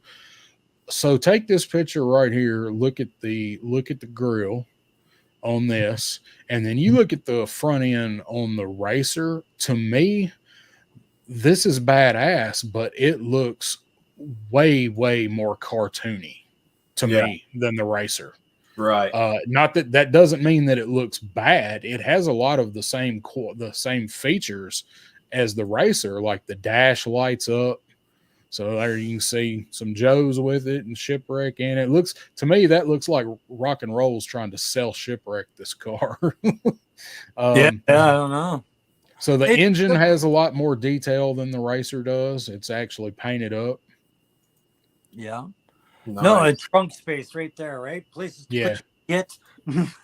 There's actually some pictures. It's got calipers on the wheels. Yeah. It's good, got Brembos on it. So you can get a really good curl on some of the characters and get them to fit in the trunk. It would be good. Yeah, there's actually, that's what I was going to say. There's a shot of the inside with it lit up. So it looks like it's got a modern radio installed in it. Oh, that looks good. Yeah. But like right here, some of that I'm guessing this is probably a test, a mock-up or something, because there's a lot of, you got glue frost under the mirror there. Yeah. So I'm sure this is just an early test shot mock-up. But so here you can see that it does have, it's got the blower and it's got the hole in the hood for the scoop. Pass through, yeah. That's nice. It's got the ram air there. So there's several of them done different ways. So it's pretty badass. Yeah. But I think the Racer looks better, honestly, as far if you want realistic look. And if you're setting up shots that are like you're doing a comic panel or something. Going back to that shot of all three of them there, it raised the question about what he actually has produced and what he hasn't. Those wheels look suspiciously like maybe 1/35th scale or 1/12 scale model wheels. Like, I would like to see some 3D prints that show that he has these hubs, or if these were prep photos and these wheels are actually not a part of this kit. That's my only question, because it seems like he's got a real unique set of wheels going for a very repetitive but customizable body. That's the selling point on this, is it's supposed to be just so highly customizable. Yeah, and I'm wondering if he's got all those wheels for you to select from, or if that's just things he intends to have down the line. You know what I mean? Right. That would be cool, man. So there's some of that's the turn the lights and stuff on. Oh, neat. Oh, so the engine gonna probably hit that, yeah. Hey, so I'll tell you one thing I really love about all these, with the ramen, with this, the bread van. Somebody brought the bread van into the discussion. We talked about the tank. It's not necessarily which company makes what now. It's the fire they are lighting under Hasbro's ass that I like, right? Because it's like showing them, hey, look, here's some smaller companies with less stakeholders and less financial play money, and they're putting out great quality. So what are you going to do, Hasbro? Right? Like, that's the kind of message I get from companies like Ramen and these guys, is You know, they're their own thing, and they don't necessarily have to be just classified. But with Hasbro, they need to pay attention to what guys are doing at what cost. Yeah. So this one is 185, and if you want to pre-order it, they're shooting for a summer release. Evidently, this thing's probably been they've been getting it off the ground for a while. They're up to 387, so they got a ways to go. Yeah. But the date at the bottom is 2021. I don't know if that's when the website got put up or Bobby said they started the development on this before Ramen Racer. They are very slow to finish the line group. So that's what I'm thinking. Yeah. And that seems to be a big problem on is time delays. Nobody wants to wait 2-3 years, you know, for their toys. By the third year, you're so worried about it, you've done give up. So I question what Odd Frog has done with their product to really put it out there besides a website. Have they been showing up at conventions with the samples of this thing for people to see?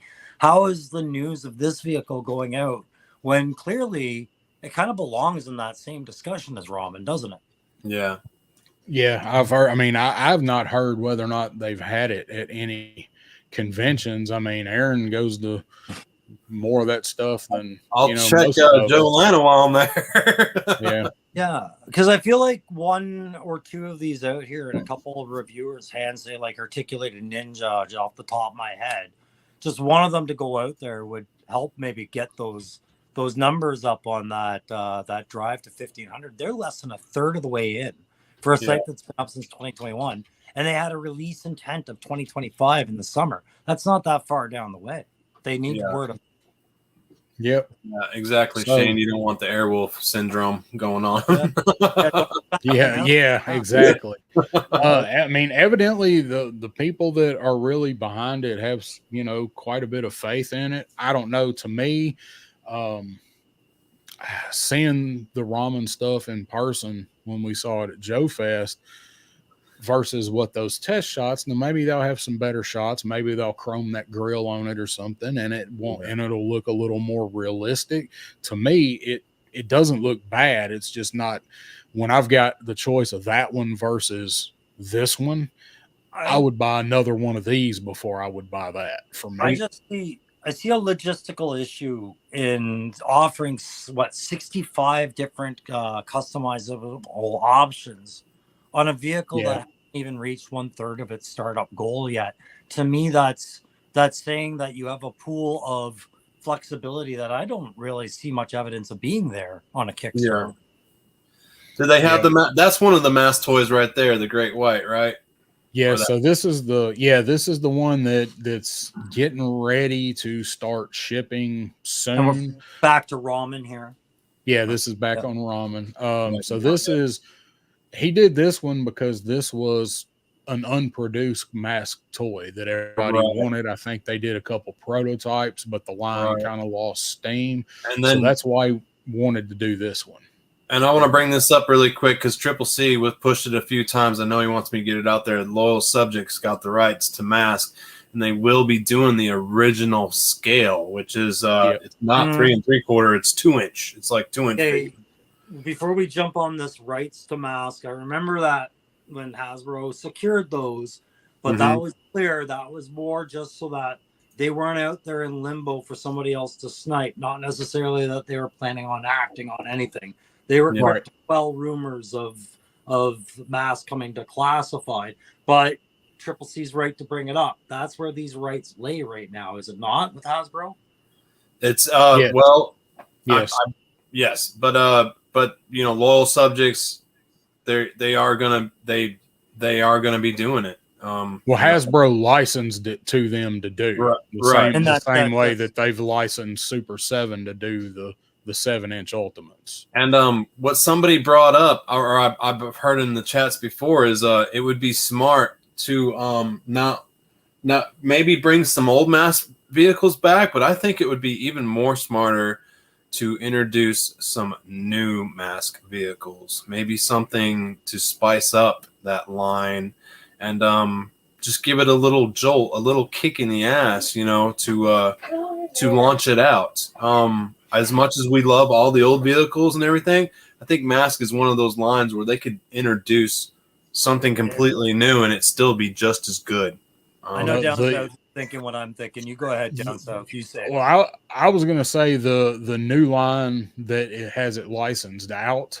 I think they could experiment with some of that. Maybe for every 2 old vehicles, they do 1 new one, or every 3.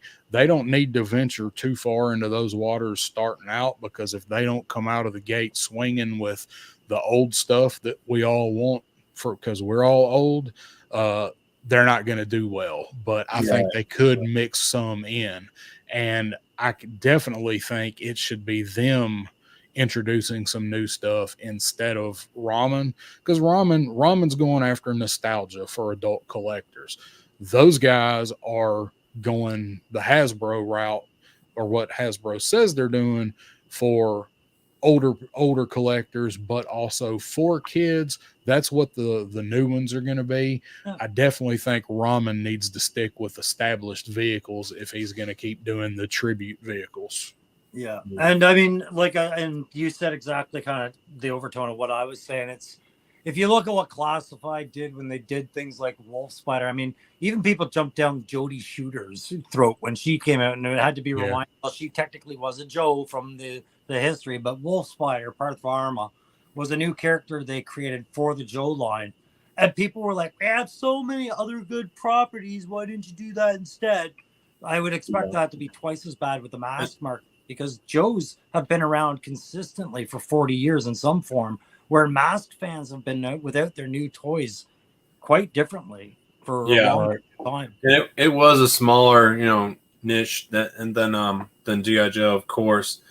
That black one, it was at the Joe Fest, wasn't that, Darren? And we could purchase it, right? Yeah, it was red, wasn't it? Yeah. No, this was the no, there is a red one. This is basically the Night Force version of it, of the Gull Wing, that was a Joe Fest exclusive. Yeah, it was there. Shane was asking if it was there. Yeah, it was there. I think I've got it in my Joe Fest video when I go by the ramen table. I think I do show it, but I did not focus on it because I was focused on the Hunter, and then the Racer and the Razor and the bread car, the Rev, we're supposed to call it now. Dreadnought says he never cared about or for Mask. That's funny you say that, Dreadnought, because I was the same way when I was younger. I wasn't really into Mask, and then it wasn't until I got older, and I only caught a few episodes as a kid, but enough to resonate the intro into my head, and I enjoyed it a lot more when I was older, and I started working on the toys and stuff. That's what drew me into Mask. Yeah. Man, I loved Mask. Me and Pop Blender had a ton of Mask stuff. Neither one of us ever had Boulder Hill, but I don't have the Boulder Hill. So Mask was a toy I got the sell to it. I had to choose. Christmas you had to choose. Were you getting G.I. Joe or were you getting Mask? And the two toys could not play well together. I found off. So it's just the size of them. It's like, man, it's so tiny. Yeah, but I mean, I get that. Maybe Mask isn't your thing, and maybe Ramen is one of these companies that we're just gonna always have a reason to talk about. But what about other kind of brand crossovers and vehicles? Like, we know there's some startups that there's different scales, but what about Patriot Force or this? What about first run vehicles for these new lines that come, right? Like Fist isn't, I don't think Fist is having the best first run for their line, but if they have a second run and it does well, I mean, eventually new lines have to look at vehicles, and Patriot Force is one I think that'll run a lot like Joe and Vanguard or Valor. If it picks up enough steam, I think it can. If they can get enough people behind it, I really don't know. I think it looks pretty good. I don't really know all that much about it. If they can get their feet down and get out of the gate with some quality stuff, I think they can. I mean, Vala has proven that you can come out with something completely new, we'll take that term however you want, but a new line, and try to establish some lore and make some good figures and make it be something. So hopefully they can too. I wanted to take a minute to ask the chat really quick. Really quick, guys, since we're talking 112 vehicles, you may have the vehicle already, or maybe a vehicle you want. But what's your favorite? And this is to the chat. What's your favorite 112 vehicle right now? Just put it down in the chat. We'll keep talking. We'll keep going here. You can take me off if you want. I was just showing. Oh no! We were talking about ramen. I was just kind of. Man, we can look at ramen all day. These vans are amazing. Yeah, they are. Yeah. I love every one of them, to be honest. And they are. Really, sorry, I'm gonna keep mentioning this because I want this to blow up in some way or form. But if you happen to catch Toy Connections chat with Ace there on the last live with him, we managed to pull out of Ace that there may or may not be plans for more ramen vehicles, a lot more realistic, and perhaps even a pickup truck could be coming at some point to the line. If you're thinking Toyotas, I'm thinking the same thing. But I'm thinking insurgent vehicle is what I'm thinking. And that's what he focuses on. It's stuff he can relate to either from his youth or from his military experience and what he sees out there. And he tries to build toys around these things, right? So there's a prime example. Ace was a crew commander for an armored personnel carrier. That's why he really wanted to do a tank, right? Yep. He's doing a stream. What did he say? I think it's the 20th, because that is when the early bird for these guys is now going to end. The Hunter tank here, they're still on the early bird price for 140, and then they're going up to 2. Yeah, and I'm trying. And it's going to be about 80 bones to ship it to you. Yeah, I'm trying to get my lawyer paid right now. So I see what I have left over, and then I'll buy one of these. And here's the comments really quick about people talking about their 112s. Dreadnought K6 is on the Hiss. Legend Series is on the Vanguard. Turk Murph has a Cobra water moccasin on 112th, I believe. But you made that. I think we're talking about ones that are like offered by somebody, right? Triple C's on the Tiger Paw, so there is a very, there's enough 112 vehicles out there for everyone to have, their favorite whatever type of vehicle it may be, a four-wheeler, a car, a tank, a SUV. And, we're lucky, man, to have all these damn choices and everything. In my opinion, this is a great time to be collecting. And it's almost to the point where there's a lot, man. There's a lot. We gotta decide what we want and where we're going to put it, how many we're going to have, and who we're going to put it. It's only so much money. Yeah, we talked about that at the beginning too. Shelf space is also an issue, right? Yeah. And so I feel like a new toy line on the classified 112 scale kind of thing. I think where they really have a good opening is the smaller vehicles, the ones that are, Tiger Paw size, maybe a bit bigger, but not quite as big as your Dragonflies or even your Vamps. I think that's where there's a lot of money to be had right now because of shelf space issues. Smaller vehicles can go further, right? Yeah. I look at Hasbro and I'm like, where's your Polar Battle Bear in your phone right now? And that's what I'm getting at. I've always been the one to like, oh, we'll make space for it or find a place to put it or whatever. And I've done that so many times now. And with the more these vehicles keep pumping and pumping and pumping, like I'm eventually going to have to make decisions on what I, really want in my collection. What are you talking about? I ordered this. That's what I want to get. Yeah. I want to get the tank. Yeah. I want the CoverGirl Wolverine. All not included. Because I know you were getting the bridge layer, and I was like, if Darren gets the bridge layer, I want the Wolverine. Yeah. I do want to order the Falnix. I do want to get it too, but I knew there would probably be a whole lot less pictures or buzz or whatever about the bridge layer attachment than there would be this, just because it's so impractical. I do want it. this was a high price to pay to give my cover girl figure more relevance. Really, that's what that would have been, right? But yeah, well, cover girl needs this. I mean, yeah. But even just the hunter alone, I'm like, yeah, I definitely getting this. Even if I miss the early bird, I'm ordering one. Right? Yeah, like yeah. That's as close to a tank as I think we're getting outside of HasLab, anyways. I don't know, man. We got plenty of time to talk about it. All right. So yeah, I'm about to go grab a coffee refill when AA Ron gets back. So and he's controlling the camera right now. Yeah, so that's fine. So right now the phalanx. I got a phalanx. Phallus. Yeah. Phalanx. Okay, phallus. Keep it going. All right. So the Wolverine missiles. So early bird on it is $60, and after that it goes up to 90 on it. Yeah. And so you order it now, you can put a 20 deposit down on it to hold your place and get you one. And I think shipping on it, because I've already figured it all up, like in checkout, I think shipping on it was 25 or 30. This is still a ways out before they even start shipping these, right? Next year. Like probably third quarter next year, I think. Yeah.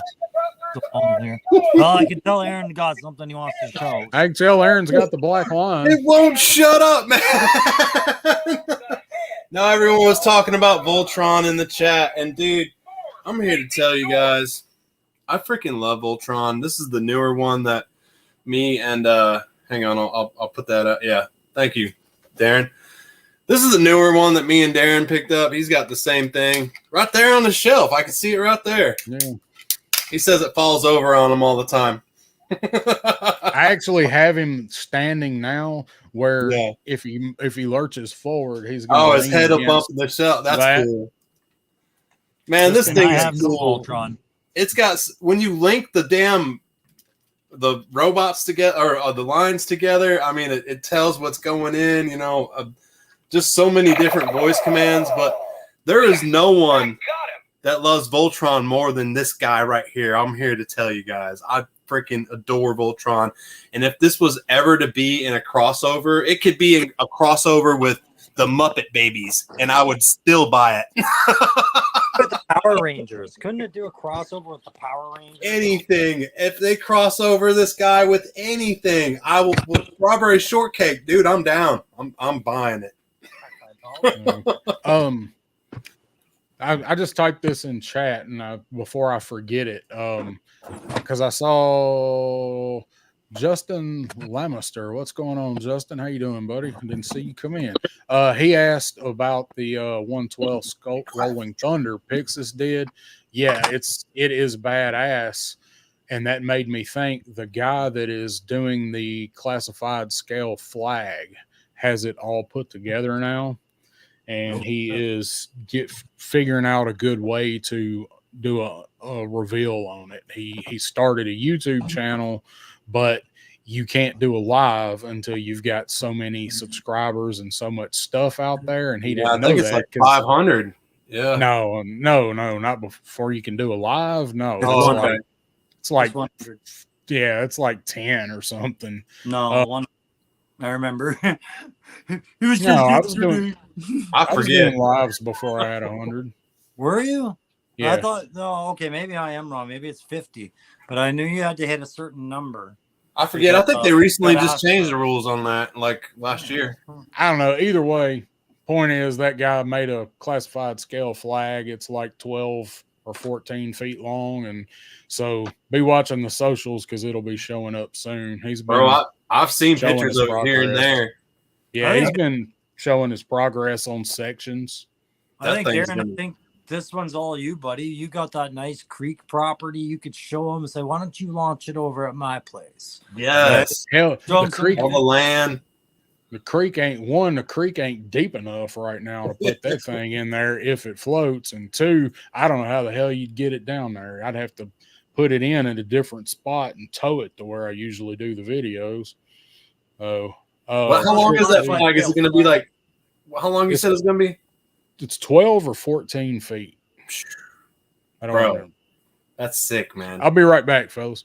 Yeah, go ahead, man. I had to take me a little break too. I'm good now. So, I had a crossover idea that might tickle your fancy, just because it probably they'd want it to happen. But what about Cross me up, baby? What about some toy crossovers between Masters of the Universe and Animal Warriors of the Kingdom? Because we've already seen that one is very inspired by the other, right? Yes, I could definitely see those two worlds intermingling because they're similar. You know, Yeah. you have these animal humanoid figures, and that would be awesome. Yeah, or Mythic Legions, like they cross over well, but He-Man vehicles. That would be that's the one I just could never get behind. Was the He-Man vehicles always seemed a little over the top, and I was wondering if anyone keeps going, what they might do for play sets. He-Man vehicles were very, very different, like very extravagant and imaginative. They were, God, now that I'm looking at them, like they were wild looking.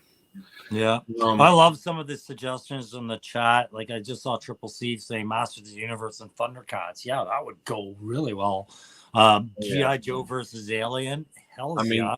I mean, they did Turtles and Masters, you know, and that seemed, you know, I don't see those figures sitting in the stores. Like they're gone. They put them in there and they're gone. I mean, haven't seen no shelf warmers on the Turtles of Grayskull. But no, and I've got a secret for any toy manufacturer out there that's listening. Crossovers with wrestlers suck. Stop. Give us the right crossovers. Crossovers constantly with video game fighting characters is tiresome. Yeah. Right? And wrestlers, it's redundant. Give us the crossovers with other properties. That's what everybody's waiting for. Right? Triple C says G.I. Joe with Predator. You know, where have we seen that, Aaron? I don't know what he's talking about. you guys know I love that. I've been trying to get a battle going on with the Predator here for months now. Is that what that was in your video? I'm nervous about my first battle scene. I want it to look epic. I've been dabbling with editing and trying to figure out how to do it. We will get to the battle scene. Trust me. We've hired LARPers to come in and do scenes. I was going to ask you guys, and we don't have to spend a lot of time on it because you asked the chat, what is y'all's favorite 1/12 vehicle? Oh, that's a great question. That is a good question. And while you think about it, I will say, while you were talking crossovers, I didn't cross stuff over when I was a kid. I've mentioned it many times. I didn't play G.I. Joe was G.I. Joe, Star Wars was Star Wars, whatever. So I had a hard time coming up with things I would like to see crossed over. He-Man and Thundercats, I heard, was a good one. Stuff like that. I would like to see some properties crossed over with G.I. Joe, because fuck it, we got Cobra Law. Bring Brave Star into G.I. Joe. Let's bring the cop guys in as the next Battle Force 2000. Stuff like that. What's up, Savage Land? Good to see you, bro. What's up, Savage? Sorry, Darren. No, that's all I wanted to say. That's my crossover. But it needs to be done. Like, don't give me worse quality plastic and don't give me dumb shit that makes them like not fit in with them. Like, give them all rocket firing weapons and all, like make them scale, make them blend, but give us some characters like that. I'd like to see. Would I buy them all? No, but I would buy the ones that I liked. And, you know, hell, we're introduced to the multiverse now. We can have our own multiverse headcanon. That's just it. And that's the window everybody needed to squeeze Predator into their line or whatever you wanted, right? Jake Voorhees is killing Scarlet tonight, like whatever you wanted, right? Bobby said that will be coming. Megatron. That sounds awesome. That'll be coming next month. Halloween, baby. So what do you guys think on your 1/12? Man, I'll do mine first, and then Crow, you can do yours. But there's a runner up right behind mine, and I think you guys might be surprised. But my favorite, and I'm only basing it off of stuff that I have. I have to have that shit in hand. There's some great, like the racer looks great. I can't wait till I get it. But until then, until I hold it, until I play with it, until I do some pictures with it, I just don't know. But I have to say on the Hiss, I'm with Savage Land. The Hiss is totally blowing my mind. When the Dragonfly gets here, I'm gonna be stoked. But the runner up right behind the Hiss right now, and I think you guys might be a little surprised, it's actually the Vanguard, and only because it has like versatility to it. You know what I mean? Like I can put it in a few spots where the Hiss, you know, it's falling in G.I. Joe. You know, it's not as flexible as the Vanguard. So I think you guys didn't expect that, but yeah, the Hiss and then the Vanguard. Hang on, where did I just stick that? Where'd you put it? Where'd you put it, Crow? Don't say that in jail. Did you get a Vanguard? Oh yeah. No, I thought I brought it in. I thought it was behind me, but okay, yeah, the Hiss is the low hanging fruit. I have to agree. It's got it all, right? If you bought in, you got the 4 exclusive figures, but it's got freaking electronics. It's got multiple play factors, hidden features. You only know when you get into it and explore the damn thing. It's a fantastic 1/12. But that, to me, is just an honorary mention because I think it kind of goes without saying until other HasLabs show up. If you want my honest opinion, and this is going to be the very worst one, unfortunately, it's sitting in the other room because I just did a review on it. It's the Shockwave Night Force Night Pursuit motorcycle in general. And not just about the Ram and the sidecar, but what it represents at the price point and the size that you're getting. The way they keep repeating the Ram, because it's a utility bike, you can do it multiple. You could troop build these, and they've started creating kits that will lend to that. And with the Shockwave one, I noticed it's a course correction device. They gave you kit that made Shockwave a better character out of that. So I find these are the affordable best scale vehicle for the line to date. And it's maybe it doesn't have to be the Ram, but it's the Ram at this price point with a figure, I think you're going to have a hard time beating that in my eyes. That was not something I would have expected. Yeah. And I do think probably Joe wise, I think we're probably going to get the Dreadnought, the ground assault, but I think they're going to sell them separately. I think they're going to do the Ram cycle with a figure, and then they're going to do the ground attack, whatever, the Vamp, the Dreadnought Vamp with a figure. They might not do them at the same time. I don't think they'll sell it all as a set. What Ram do you like the best, Crow? Right now, out of the ones that they have, it's the Night Force one in the other room. I just put up a review on it, so that's why it's in the other room. That's my favorite one. I think that one's the aesthetics. Best. Yeah, but I do too.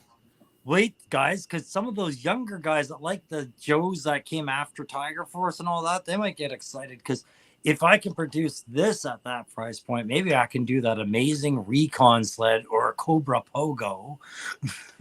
Some of the other wilder and crazier vehicles could be at a cheap price point too, right? What if they finally make Battle Armor Cobra Commander, but he comes with the Pogo and you have to buy the Pogo to get him? Yeah, or he's part of a 2-pack with that flying hawk. No, we're already getting him. Same time Toys brought up, remember the Vanguard has the same plastic as the Hiss. Guys, when I took apart the Vanguard, I'd have to say that as far as thickness and wall thickness and supports, there's all kinds of supports that are held by screws on the bottom of the thing. It's pretty up there, man.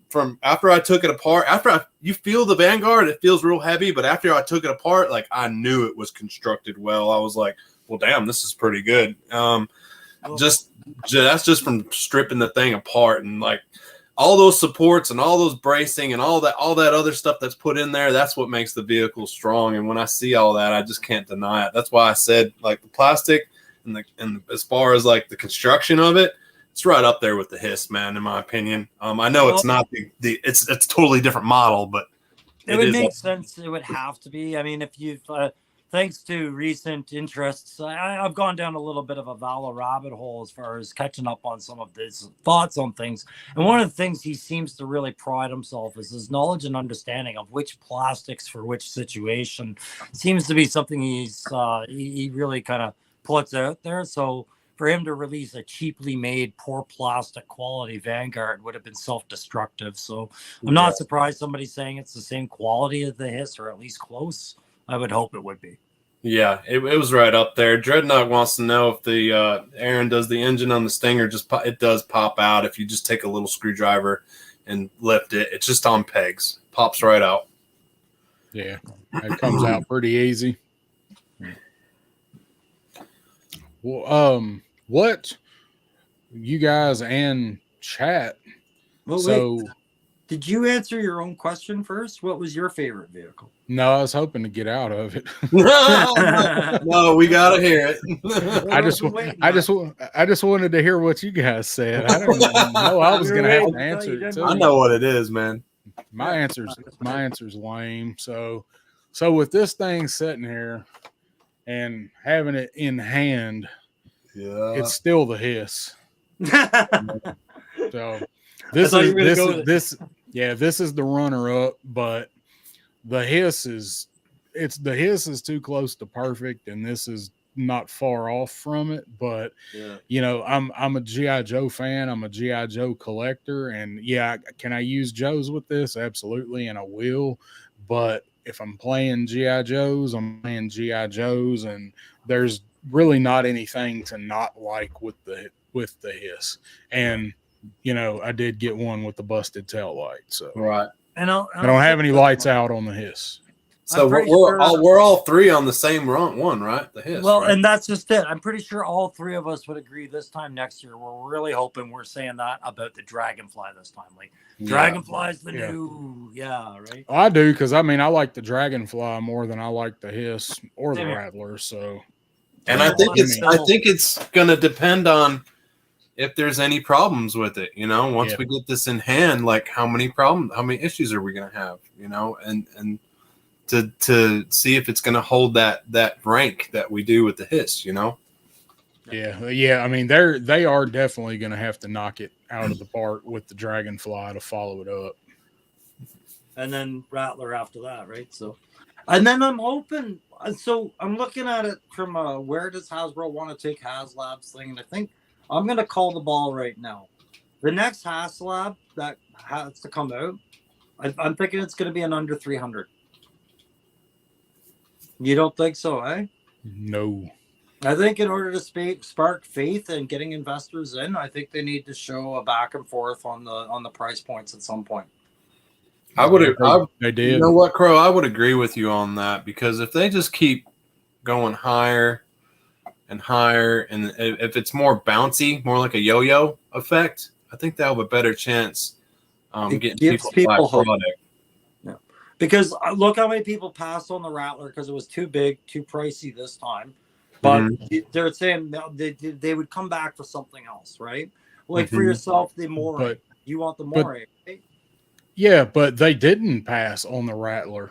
It outsold the Hiss and Dragonfly. It outsold the Dragonfly by almost 4,000 units. But the last 2 days saw 10,000 more units sold. My question to that is, how many of those are new HasLab customers versus return customers? Oh, and that's another thing I got to bring up. I think that sale was high only because, like, I don't think people realize how many people are like getting into classified on the daily. And I see this a lot. Me and Darren are on Facebook a lot. I know, Crow, you are too. Yeah. We see this a lot on Facebook because you'll see newbie questions and like green and like everyone's like, oh God, this guy must have just started or whatever. So what? There's people coming into the line every day, and you got to kind of oblige them, even though we're 3 years deep into the line or whatnot. They're just coming in today, and that happens all the time. And there's people that hop out of the line. They get pissed. They can't get a figure, whatever. And then, oh, well, I'm going to sell my whole collection, you know, so. And so this was just an opinion, and I'm glad right away, you know, somebody disagreed with it here in the panel. But what about you guys in the chat, right? Would you would you be returning to a company that constantly made the price bigger because the kit got bigger? And at what point would you have to tap out because of your ability to accommodate the toy? Right? Like these are the things I wonder about, whether Hasbro addresses them by saying, nope, let's just keep aiming higher each time, or no, let's have a strategy like fishing. You know, you don't just pull that fish in the boat, you play with that fish to get them in the boat, right? So you want to hear my reasoning? Absolutely. Hasbro's greedy. We got what? the Hiss was 300. They went down. Dragonfly was 274, and they sold less of them. Rattler went up, and they give us less shit. We got patches instead of a figure, and it outsold the other two HasLabs. Patches are here to stay. That'll tell you the fan base is coming up, though, for sure. If you were to project those numbers onto a wall, would there be any logic to that? If you compared the kits and what was scaling up between the Dragonfly and the Hiss, they both had different sets of appeal, but I don't feel like one was under the other at any point. Do you? You got 4 figures with the Hiss. You got 4 figures with the Dragonfly. With the Rattler, you're getting 3 figures and patches for another $50. Next year, we're going to get a $450 whale. Yeah. Oh, boy. Oh, I hope so. Talk dirty to me. Yeah, and I mean, but that's the thing. There's always going to be a bigger kit out there that HasLab could address. But then if their retail market caps at about $200 US and under, let's say for direct off the shelf, get it at Target, get it at Walmart. If 200 is their retail cap, is there not vehicles that fit under that 300 and 200, right? And this is where I'm saying, like Aaron said, the yo-yo, go down for a couple of low price points, come up for the high ones. You say that the hovercrafts next, I'd be excited, but give us some time to recover. Yeah. And give people breaks every now and then when their economy is in the bucket a little bit, right? Yeah. Well, I think the yo-yo is going to be those retail and those fan channel vehicles. It's going to be the Ram Cycle, the Trouble Bubble, Ferret. We could probably they can do a Thunder Machine, and they can do a Snowcat, they can do an Ice Wolf, they can do that stuff on Pulse. Yeah. Savage Land I was just saying right there. A great comment. The bread van will be the next epic video behind the Hiss for the price hard to beat. I'm agreeing with you on that, Savage Lamb, for the price. And that's probably I can't wait to get that thing in hand. That is me too. Even with the shipping, I mean, everybody's like, "Oh, the shipping is high," but for what you're getting with the shipping factored in, yeah, I mean, it's. I want to turn one into a work van. I want to do my tools and shit in it. Yeah, but Savage Land, I mean, you and I were tripping over each other at the ramen stand, trying to get shots of these things in the bread van, and you're absolutely right. And this goes back, right? Ramen's got 2 big things right now that is really that's got to be a niche HasLab has to scratch at. They've got their tanks sitting there at under 200 right now, and they've got their vans sitting there at under 130, right? And these are very well received vehicles for their market, right? So I almost like Hasbro, why don't we have a Mauler right now? Why don't we have a Mobat? Like, why aren't you jumping on that tank idea, right? But Savage Land, absolutely, that bread van, that's a game changer. Yeah. What's up, Loki? Good to see you, man. You popping in? You just finished up some tattoos? Yeah. Somebody mentioned Delta 17 vehicles, and that's a different scale of a conversation. That's why we didn't go into that. And there's videos out there by Aaron or by It's Chad or by others doing vehicles for Delta 17 until Delta 17 gets them out, right? But they've got one coming.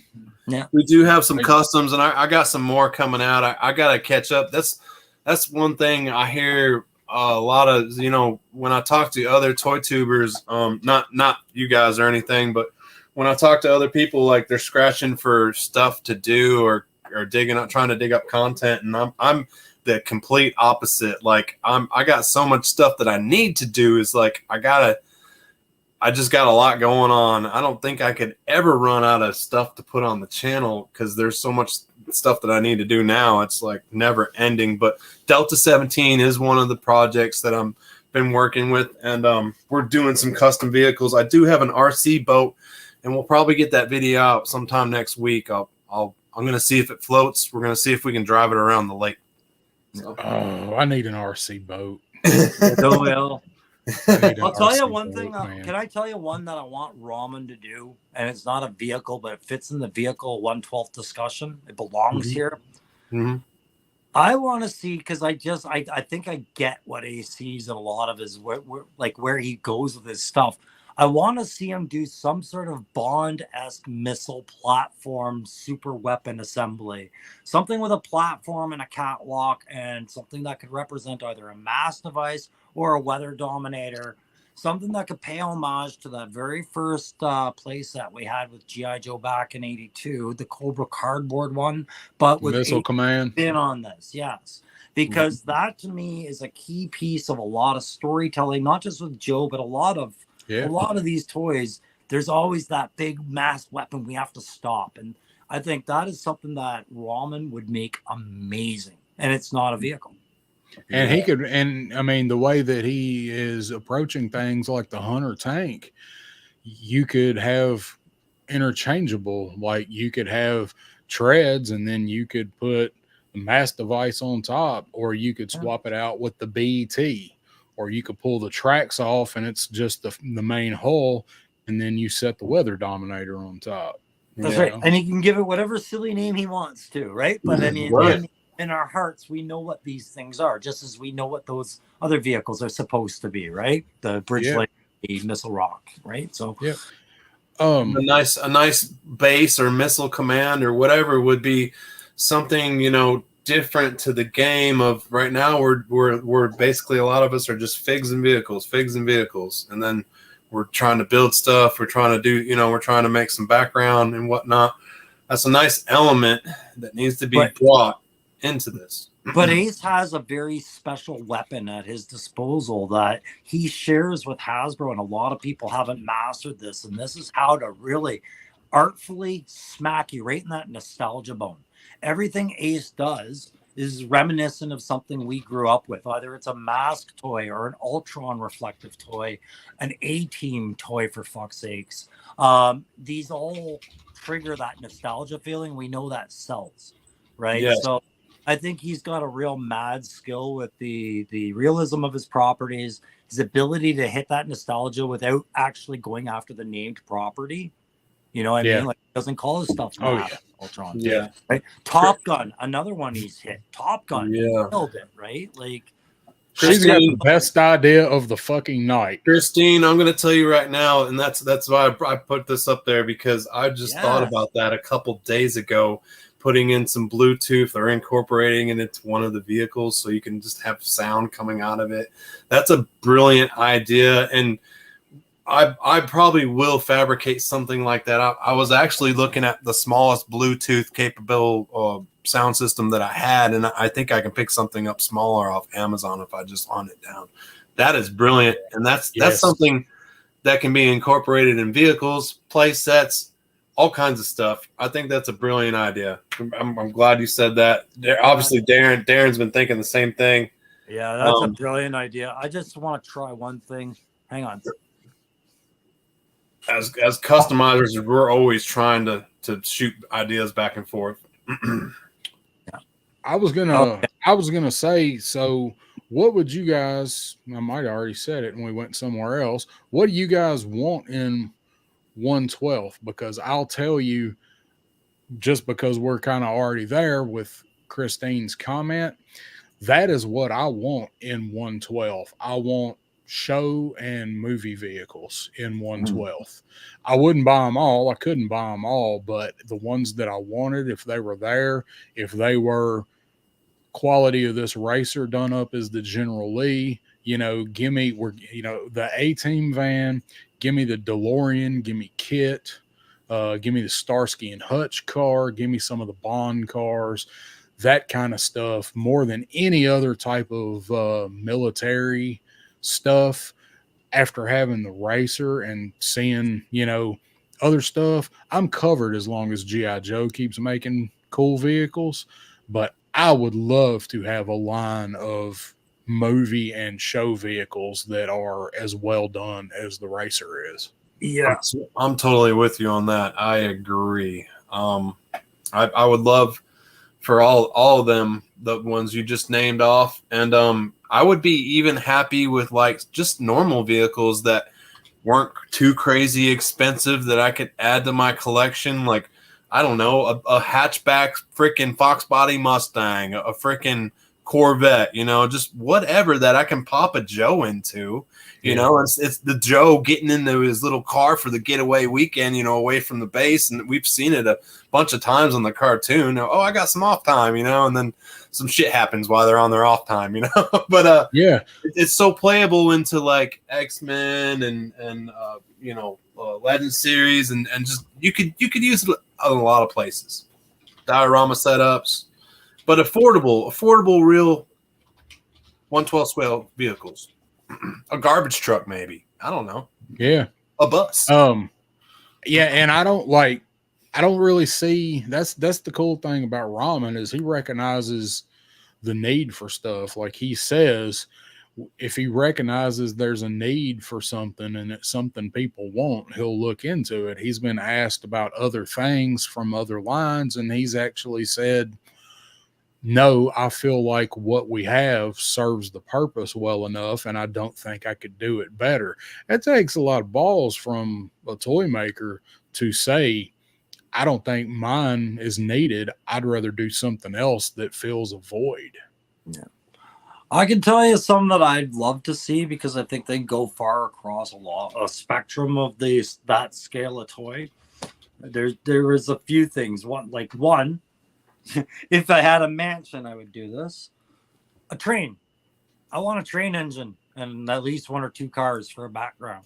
I would love that. That'd be nice. Plane, or even a cutaway of a passenger jet, just the first few sections. Something where you could show like Terrace taking over a plane or Joe sweeping through to get over. That would be cool. Even a open train boxcar, with some guys standing at it. I mean, that would be awesome. Yeah, the cross section playset that is a toy, I think, has a place there.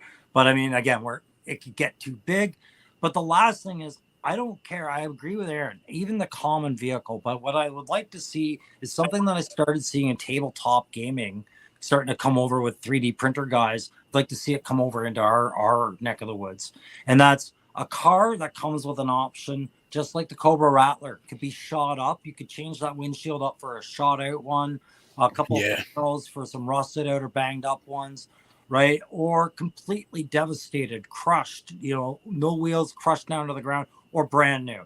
Something where you had that modular component to it so you could change the scenery a little bit. These would be expensive kits, but I think that's where the perfection of 112 vehicle lays, is that storytelling ability, right? Mm-hmm. Yeah, because that stuff is marketed at people our age or, within 10 years, one way or the other, for the most part. There's exceptions.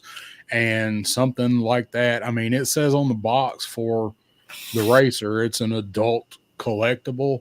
So they know what they're making it for. So they make it right. Like you said, that would be something like that you could change it around. Yeah. Have a shot up door that you could put on, or something like you're recreating Heat, and you got Val Kilmer with the with a saw, something like that. That would be the pinnacle, I think, is to be able to get to that level. And we saw some of that with that Odd Frog car. Maybe the final product, maybe some of that stuff will look that good. Who knows? Right.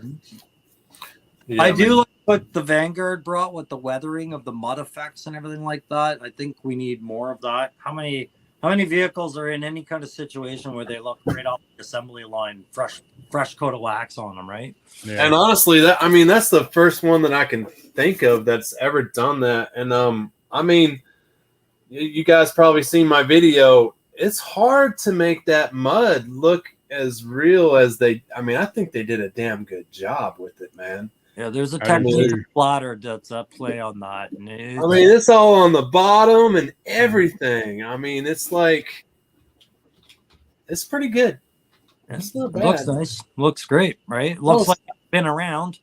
I was so happy with the way they did it that this is the one that I'm keeping stock. So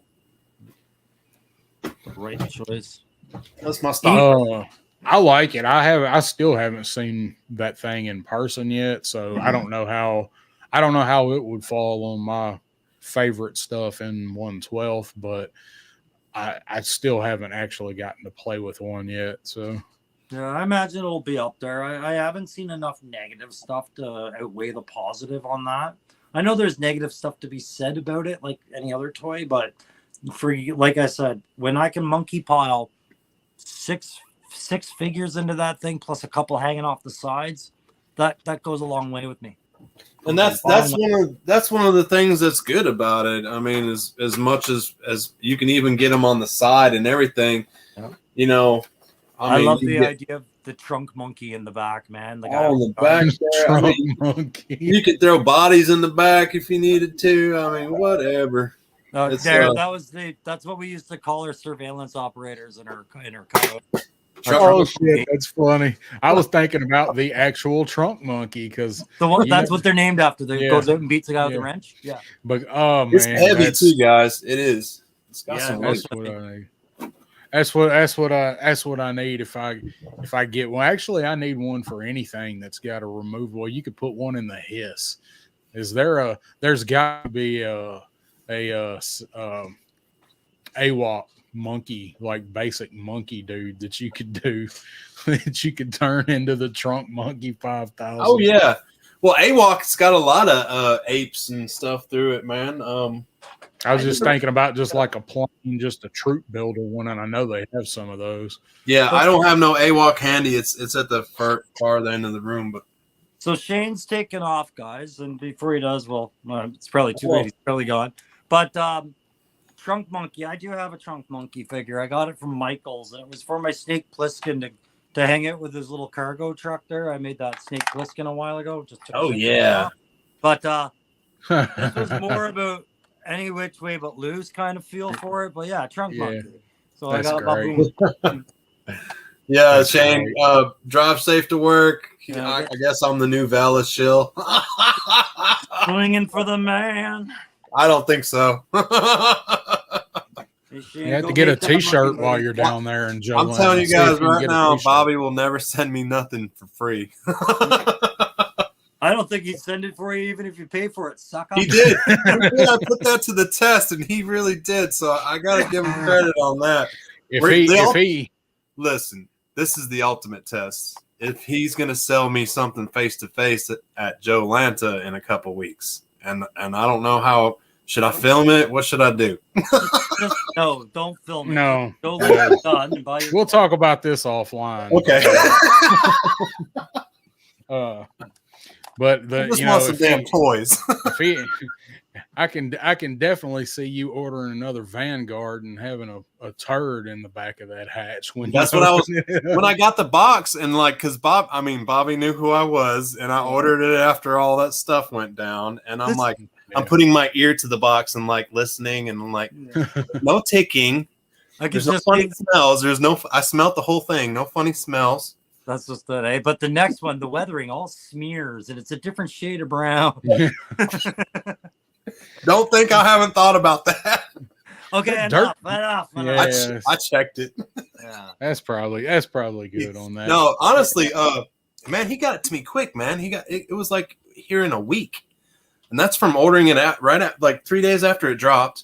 I ordered it, and it was here in a week. It was quick, man, and that was quicker than all the other places that I bought it from.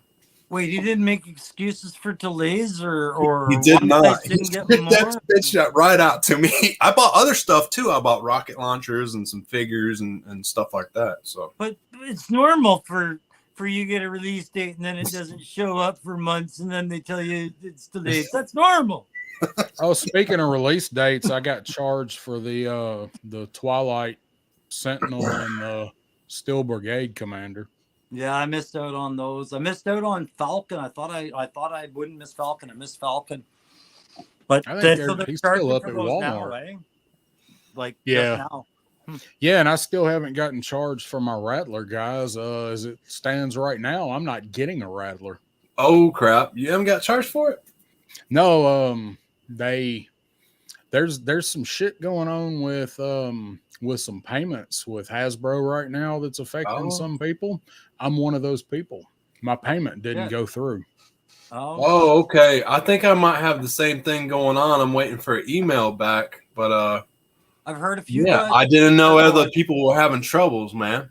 There's a few people feeling left in the dark right now. They're waiting on that to happen. It hasn't happened, and the buzz is there. It was happening in our chat all night.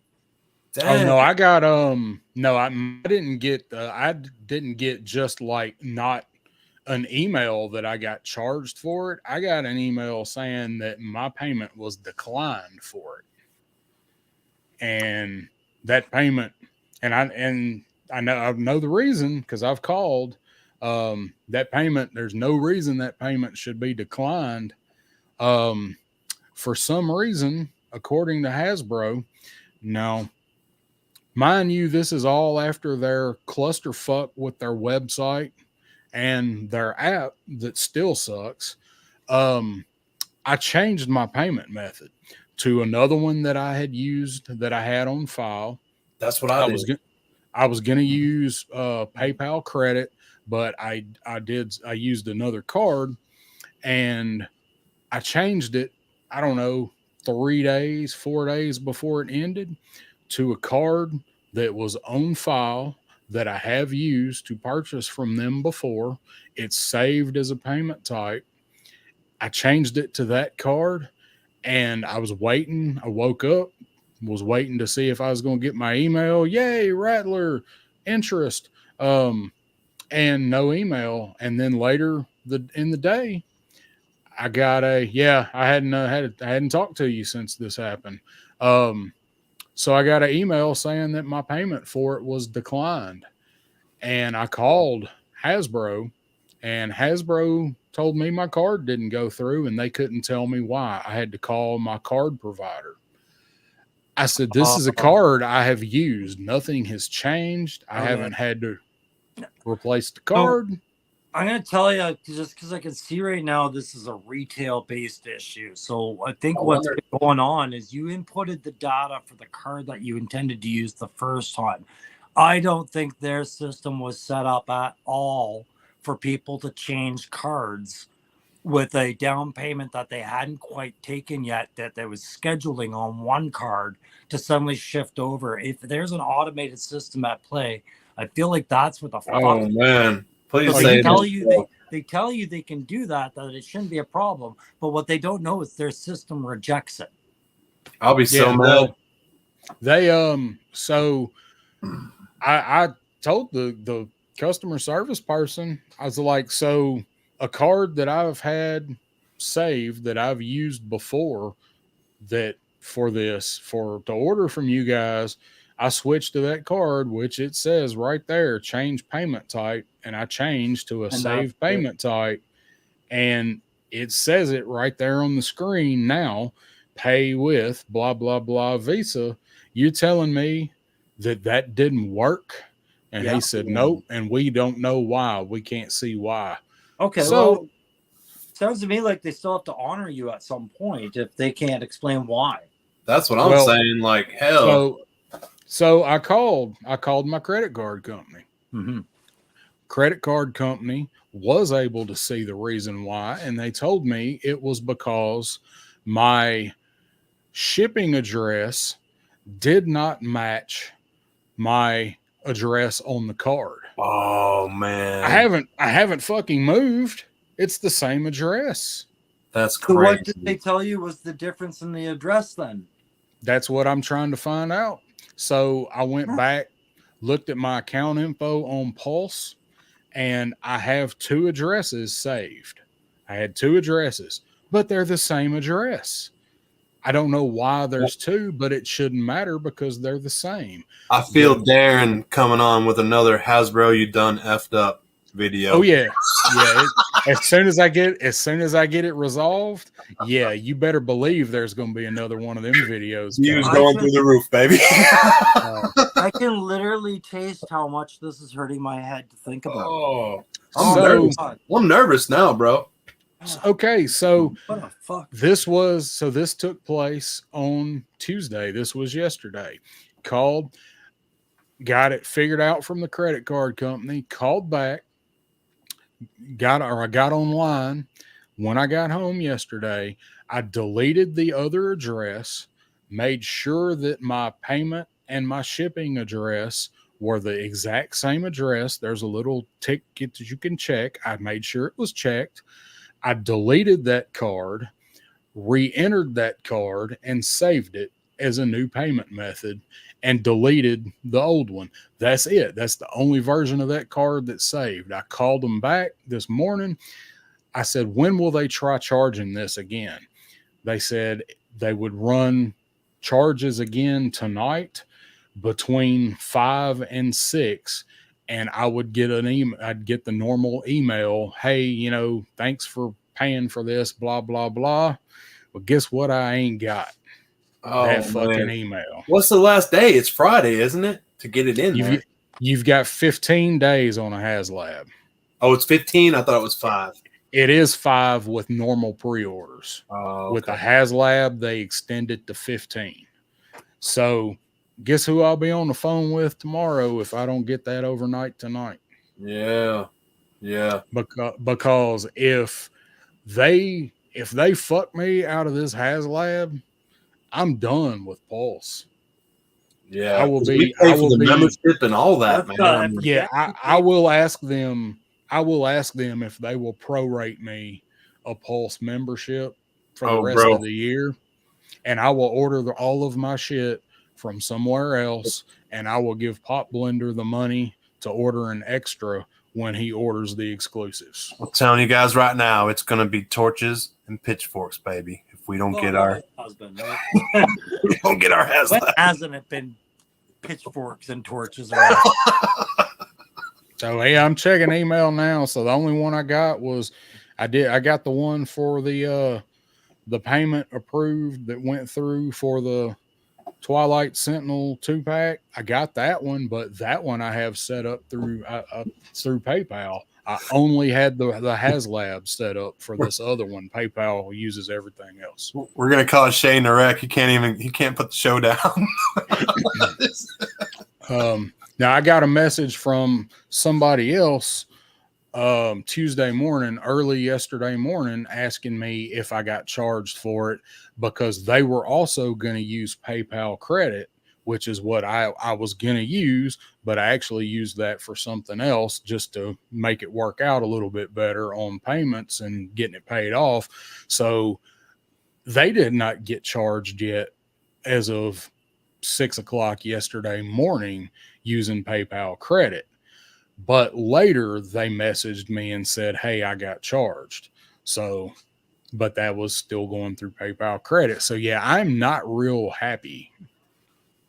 Yeah, that's crazy. Turk says he's right with us if he doesn't get his. So we're going to form a mob. I told the rep when I was on the phone with them yesterday, I said, why do y'all make it so hard for people to buy from you? It's like, it's not worth buying directly from the manufacturer. If there's anywhere else that you can get free shipping for on anything that's not an exclusive, fuck Hasbro, go there. Yeah. Well, and I mean, like, I know with these things, like these higher price points, especially with HasLabs, I mean, the goal is to never let them fall below the MSRP, right? Like, never ever let them drop below that suggested retail price, right? Yeah. And clearance is the worst word you could ever hear for a product. And HasLab, I think, is terrified of not making sales. That's why we have to hit a certain goal to do this. But to have credit card charging nightmares on legitimate accounts for bullshit reasoning. I mean, is there any such thing as bad press, guys, when you're talking about a toy that you want to support but can't? Yeah, and I mean, after I'm not the only one that was complaining about how they screwed up the website and especially the app. Oh yeah, I I didn't know until you put that video out, man. That was an awesome video. My point being, these are really shitty fucking reasons for there to be problems at a really shitty time for HasLabs right now, because we're watching better things coming out of the woodworks at more fair prices. We just need them to prove that they can put out what they say they put out, right? I'll get Aaron to put some wings on this motherfucker. Right? But if Ace over at Ramen or a Bobby over at Vala can get us these vehicles without dicking around the charge methods and putting people through stress factors like this, then they have the edge. HasLab will lose that edge if they keep doing this. Yeah, they definitely will. But so that was I mentioned that earlier, but I had to get that little story out and see if that's happened to anybody else, because I've seen several people in the Facebook groups that are having issues with their card for this and other pre-orders. It's concerning. Bobby Wald has brought this up a couple times. He says my brother-in-law, for some reason, they canceled his order before the campaign ended with no email or for any reason. When I heard that was crazy. But dude, I have a question about that, because you had one rejected, and Aaron, you're worried, and some of these guys are worried over something stupid. But would that show up as a credit rating hit for having that declined on a pre-order? And then having card confusion, is that showing up as a rejection from your credit card company? That's a good question. Yeah. I'll ask that when I call them tomorrow. Yeah, that would be the other part of going, hey, wait a second. Mine was mine were debit cards. We just changed over to another bank. Actually, the bank changed names on us, and that's what screwed me up. Yeah, I had a bank do that. Simply Financial. Yeah, we went from Century to something else. They changed over, and they're like, "Oh, well, you have a whole new account. You have to come." We had to come up to the bank. It was supposed to be done automatically. They sent the cards in the mail, and we had to go up to the bank to get it squared out because our cards weren't even working. It was like a big mess, and that is what screwed up my pre-order. Well, let me ask this in the chat, okay? Because everybody seems to be in the same boat. Either you're paying attention to this discussion or you're not, or you're starting to. People in the chat, if you're concerned about your Rattler having not sent you the message saying it's secured at this point at the cost that it is, how likely are you going to go through this again for the next HasLab if this doesn't get resolved, say, by tomorrow morning? That would be a question I would have. Like, is that a no-go, or is this too much, or did you expect this kind of shit? I would be very reluctant. I don't think it would keep. I would definitely try for another HasLab. It's kind of like, I think I was talking to Shane about this. I ordered some tracks for my vintage Thundercat tank, and I ordered them from out of the country, and they came in a paper brown envelope. And the first order that I just got the paper brown envelope. There was no tracks. They ripped out and they fell out of the package. And I called the people up immediately. This is a purchase off of eBay, but it is coming from a foreign country. So I told the guy, I was like, look, man, I got the envelope, but no tracks. I was like, what, you can't ship these in a box to me or whatever. And I got my money refunded. And then here I am like a month later, I still wanted those tracks, and that's the only place to get them. So I messaged them, and I guess they just don't speak English real good or whatnot. But I begged the guy. I was like, look, I'll give you an extra $20 just to put those tracks in an actual box and send them to me. And they're not cheap. They were like $80 for the tracks. So I go ahead and I bit the bullet again. I was like, I'm going to try one more time.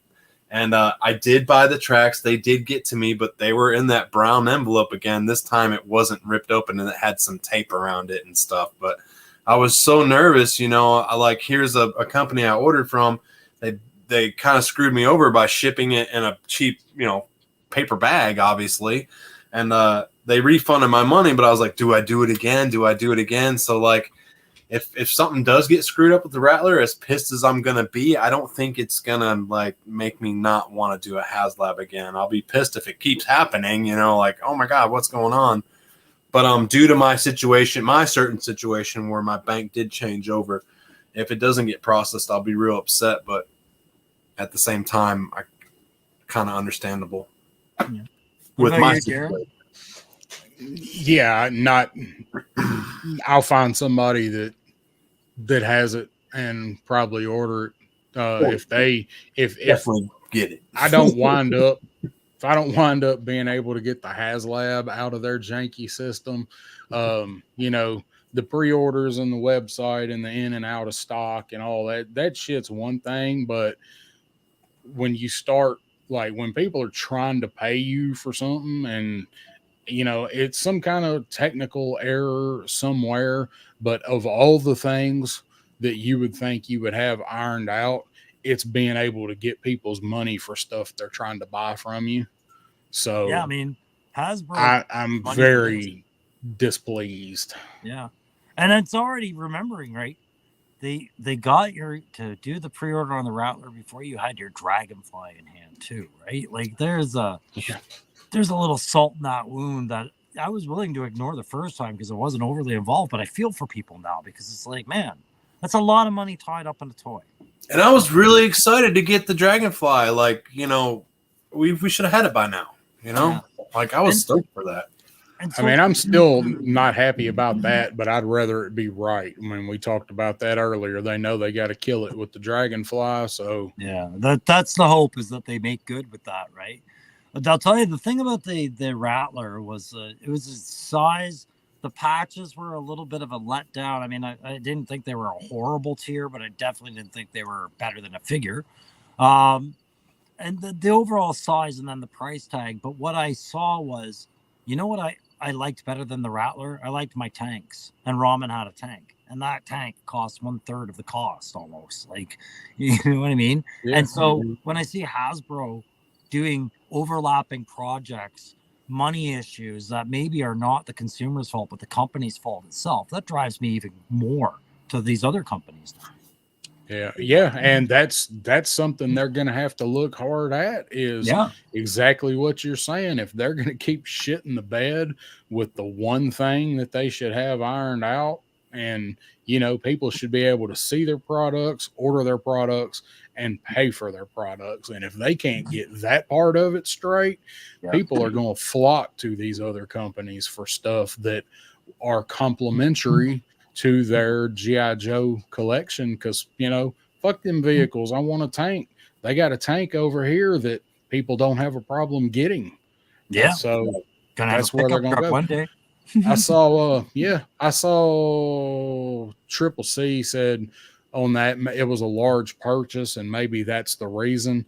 I thought that when I called the company, the card issuer, and that's what I was expecting to hear, and that wasn't it. It was solely because the shipping and the billing address didn't match.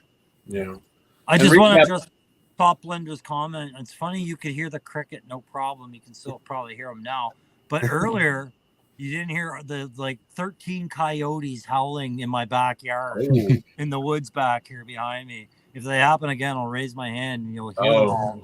You need a night vision scope. It's every night. If you can get a night vision filter for your camera lens. Get a night vision 22 with a damn silencer on it. Yeah, your neighbors will never know, and you'll be coyote free within a few weeks, probably. No, I just dance with them, man.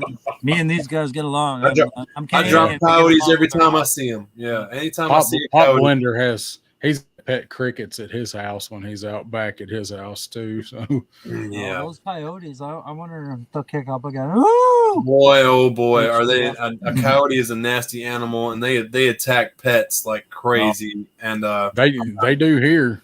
I will ruin my hunt to put a coyote down. I'll the mange, right? They're carriers, right, of everything. Just aggressive for everything, and living in Alberta and out here, like, I've dealt with coyotes all the time, but during COVID, it was so bad that they were coming into the suburbs, like right across the playgrounds, to come see your kids, because they were just not used to seeing people out during COVID, right? So they aren't good animals. Yeah, I've got a den behind, not far behind my house. My house kind of is on gentle slope, and then it planes off, and then there's some pretty big hills behind it. Somewhere in that little valley there's a den. I mean, they're close. Yeah, I hear them all the time out here. Yeah, hey, Darren. Yeah. Pop wants to know how many days of growth you got on that beard, man. It's No Shave November's coming up. You didn't know that, Pop, right? No, he's asking Crow. Crusty. Okay. But Darren's is nicer. We all got a little beard action going on here. Oh yeah. It's No Shave November coming up, baby. I don't shave my beard until I put a deer down. It's awesome that you're bringing up November. We haven't even hit October yet, but yeah. It needs to slow down in October. October is my favorite month, so I don't need it to speed up during hunting season starts next week. Bow season starts next weekend, and I won't be able to shave anything until I put a deer in the dirt, and that's how I do it every year. So I look like a fucking Sasquatch. I might. We'll see. Well, how are we doing with the chat? What's going on with the chat there? Are we dying down, or are we going? We got Pop Lender's talking about manscaping. Pop manscaping and messing with us. I don't shave my lower half for no way. Pop this up there. He said I don't shave my lower half for no beard November. You're always baby smooth, Pop. I'll tell you that. I was gonna say, Pop, you don't shave or you don't have to shave. Which is it, buddy? Let us know, Darren. He gets stubble, but it matches his hair now. He's getting he's getting like, that silver. Getting that silver. See, this is all dyed. If you don't dye it, man, it doesn't look good. You can see where all my gray's coming in through because I'll trim up my sides, but yeah, I have to dye the rest. I dyed mine too. I actually went for gray. My hair is actually brown.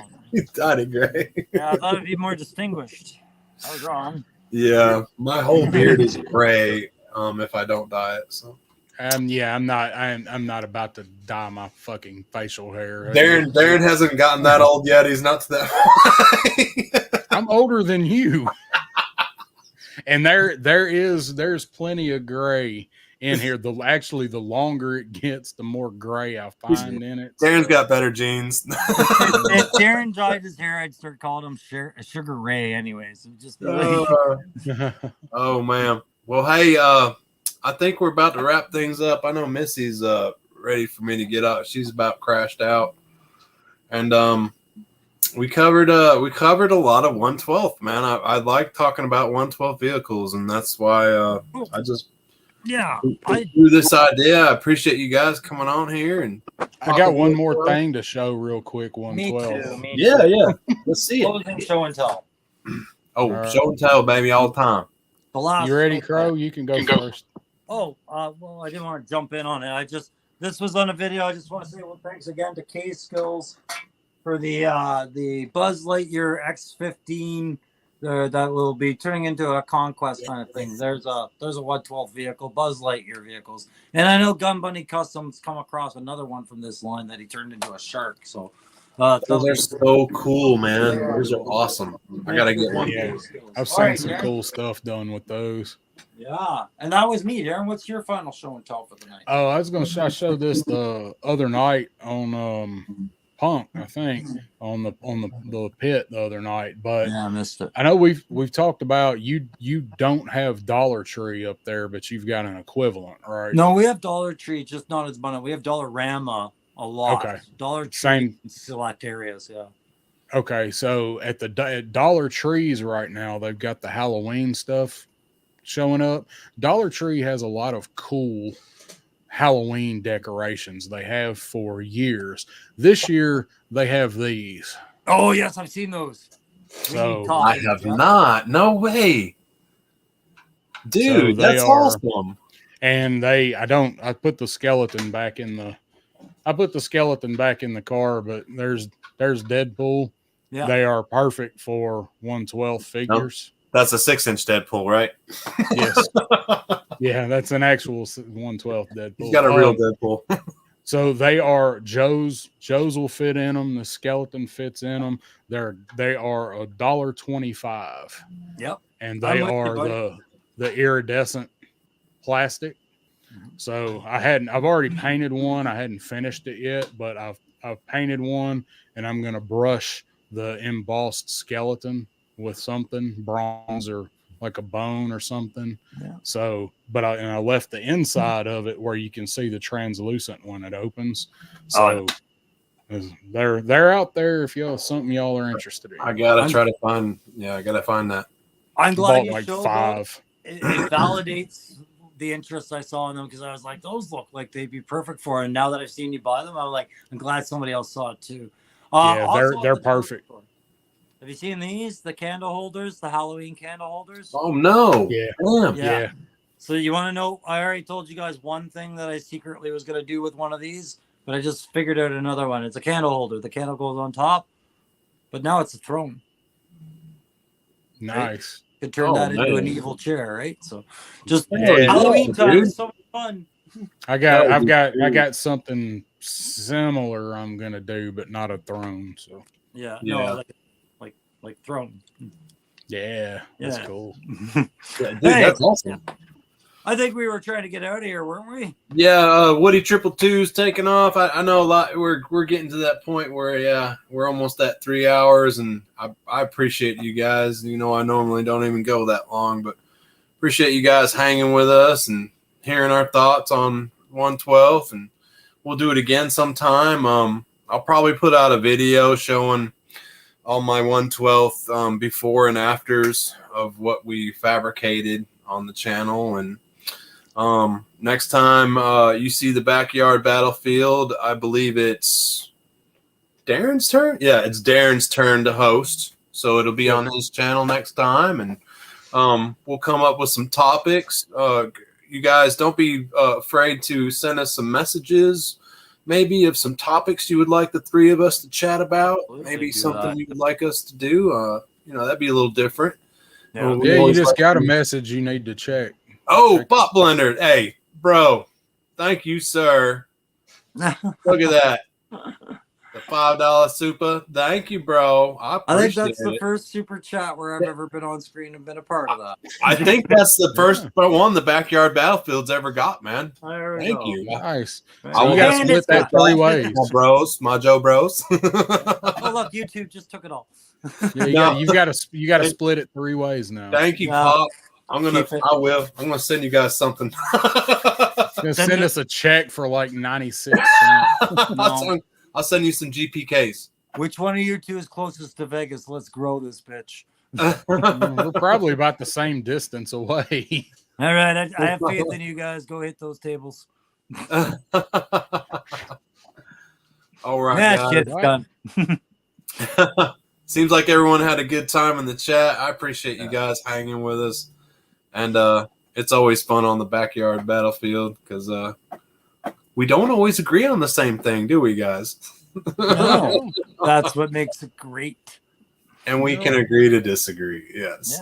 Yeah. If you want an echo chamber, you're in the wrong place. Yeah, that's for sure. Definitely going to get some opinions from these guys. Yeah.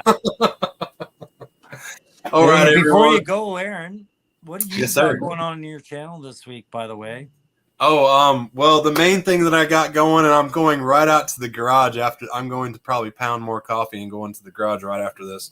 I'm gonna finish the Stinger. I got the Stinger modified, man. I'm sure you guys seen the first video, and I'm trying to finish that up. It's gonna be a little different from the Vamp, so expect some new things, and that's what I got. I got that, and I got a couple of reviews that I have to catch up on. I can't think of the action figures because there's not in front of me right now, but yeah, I got some reviews to pump out after that. And then I'm doing a video on the Mothership. That's for the private members only stream. We're gonna launch another video of that. So, what do you got going on, Crow? I was just gonna say I got a Major Blood review coming finally. I managed to get that shot. Nice. I put out a bunch of reviews, and I've got this annoying guest that showed up at my house that stayed with me for a few days. I gotta kick it the fuck out because he's overstayed his welcome. But I'm trying to get another video out on something, a little less invasive into my routines. I still I got those Tiger Force I gotta do, and hopefully soon a Beachhead review. We'll see. Nice. Beachhead Retro or way. The retro retro. Beachhead? Yeah, it should be showing up anytime now at GameStop. It's a good figure. Yeah. And Darren, what do you got going on for your channel this week? Not much. I don't really have anything planned this week. I don't have anything in to do a review on. My next video will probably be a video detailing this HasLab experience. I was about to say that I feel another Hasbro you done after video. Yeah. You own that title, baby. If I get any kind of resolution on my racer, I'll probably might do a quick video on that or just do a post. I don't know. But now I don't really have a lot going on. I'll be in the house this weekend. It's supposed to rain, so I need to rearrange this room. I may work on that. Still not exactly sure how I'm going to do it because I got to find somewhere to put these 1/12 vehicles. Yeah, I'm with Turk Murphy. I'm just gonna wait for my Rattler rant from your channel. Yeah, it's coming. Don't know where we're putting those vehicles, but if you ever stop making them, we will revolt. That's right. And man, it is getting tight. That's what I was saying. Yeah. I'm gonna have to pick and choose soon, man. Yeah, I've got some stuff that I need to open, but it's not really stuff that's like it's stuff everybody's already seen. I've already got it. It's some doubles, but other than that, and then next Wednesday over here, I'll be back with Pop Blender, and go check out Pop Blender's channel if you want to hear some new some pop culture news and hear him talk and rant a little bit. But he and I will be back on here this Wednesday coming up for Sevens Wild, and then the following Wednesday, the three of us will be on 3-Star Draw for next episode of this. I'll tell you what. One thing about Pop Blender, if you guys haven't tuned into his lives, the guy's a bartender through and through, and it shows. He knows how to work a crowd, work an audience, and work a discussion. I haven't had a drink in like 4 years. Every time I watch, I feel like I should have a beer at the hand, and I should be leaning against a brass rail and throwing tips into his jar to keep it. Yeah, Pop puts on a good show. He's definitely a good speaker. Even when he gets into subjects that he doesn't know too much about, he'll glide right through it like butter, baby. Yeah, he has a saying that we have in the Army called "fake it till you make it, bro." And fucking double down on that. Yeah, he does a great job on it, man. But there's a lot of shit that Pop knows that I don't know shit about. And I'm like, really? And I'm like on the edge. I'm like, damn, tell me more. I'd say there's a whole lot more that he knows than he don't. He's a cultural lighthouse, that man. Yeah. Yeah, he's smooth as X-Lax, baby. All right. Hey, you guys want to go backstage and ditch this chat? Yeah, we're gonna ditch you guys. Check out the next Backyard Battlefield on 3-Star Draw. Appreciate you guys hanging out with us tonight. Y'all have a good Tuesday night going into Wednesday morning here. Or no, hit the like. Wednesday night going into Thursday morning. My bad. Hit the like. Yep, that's right. Thanks, y'all. Catch you on the next time, guys. Take it easy.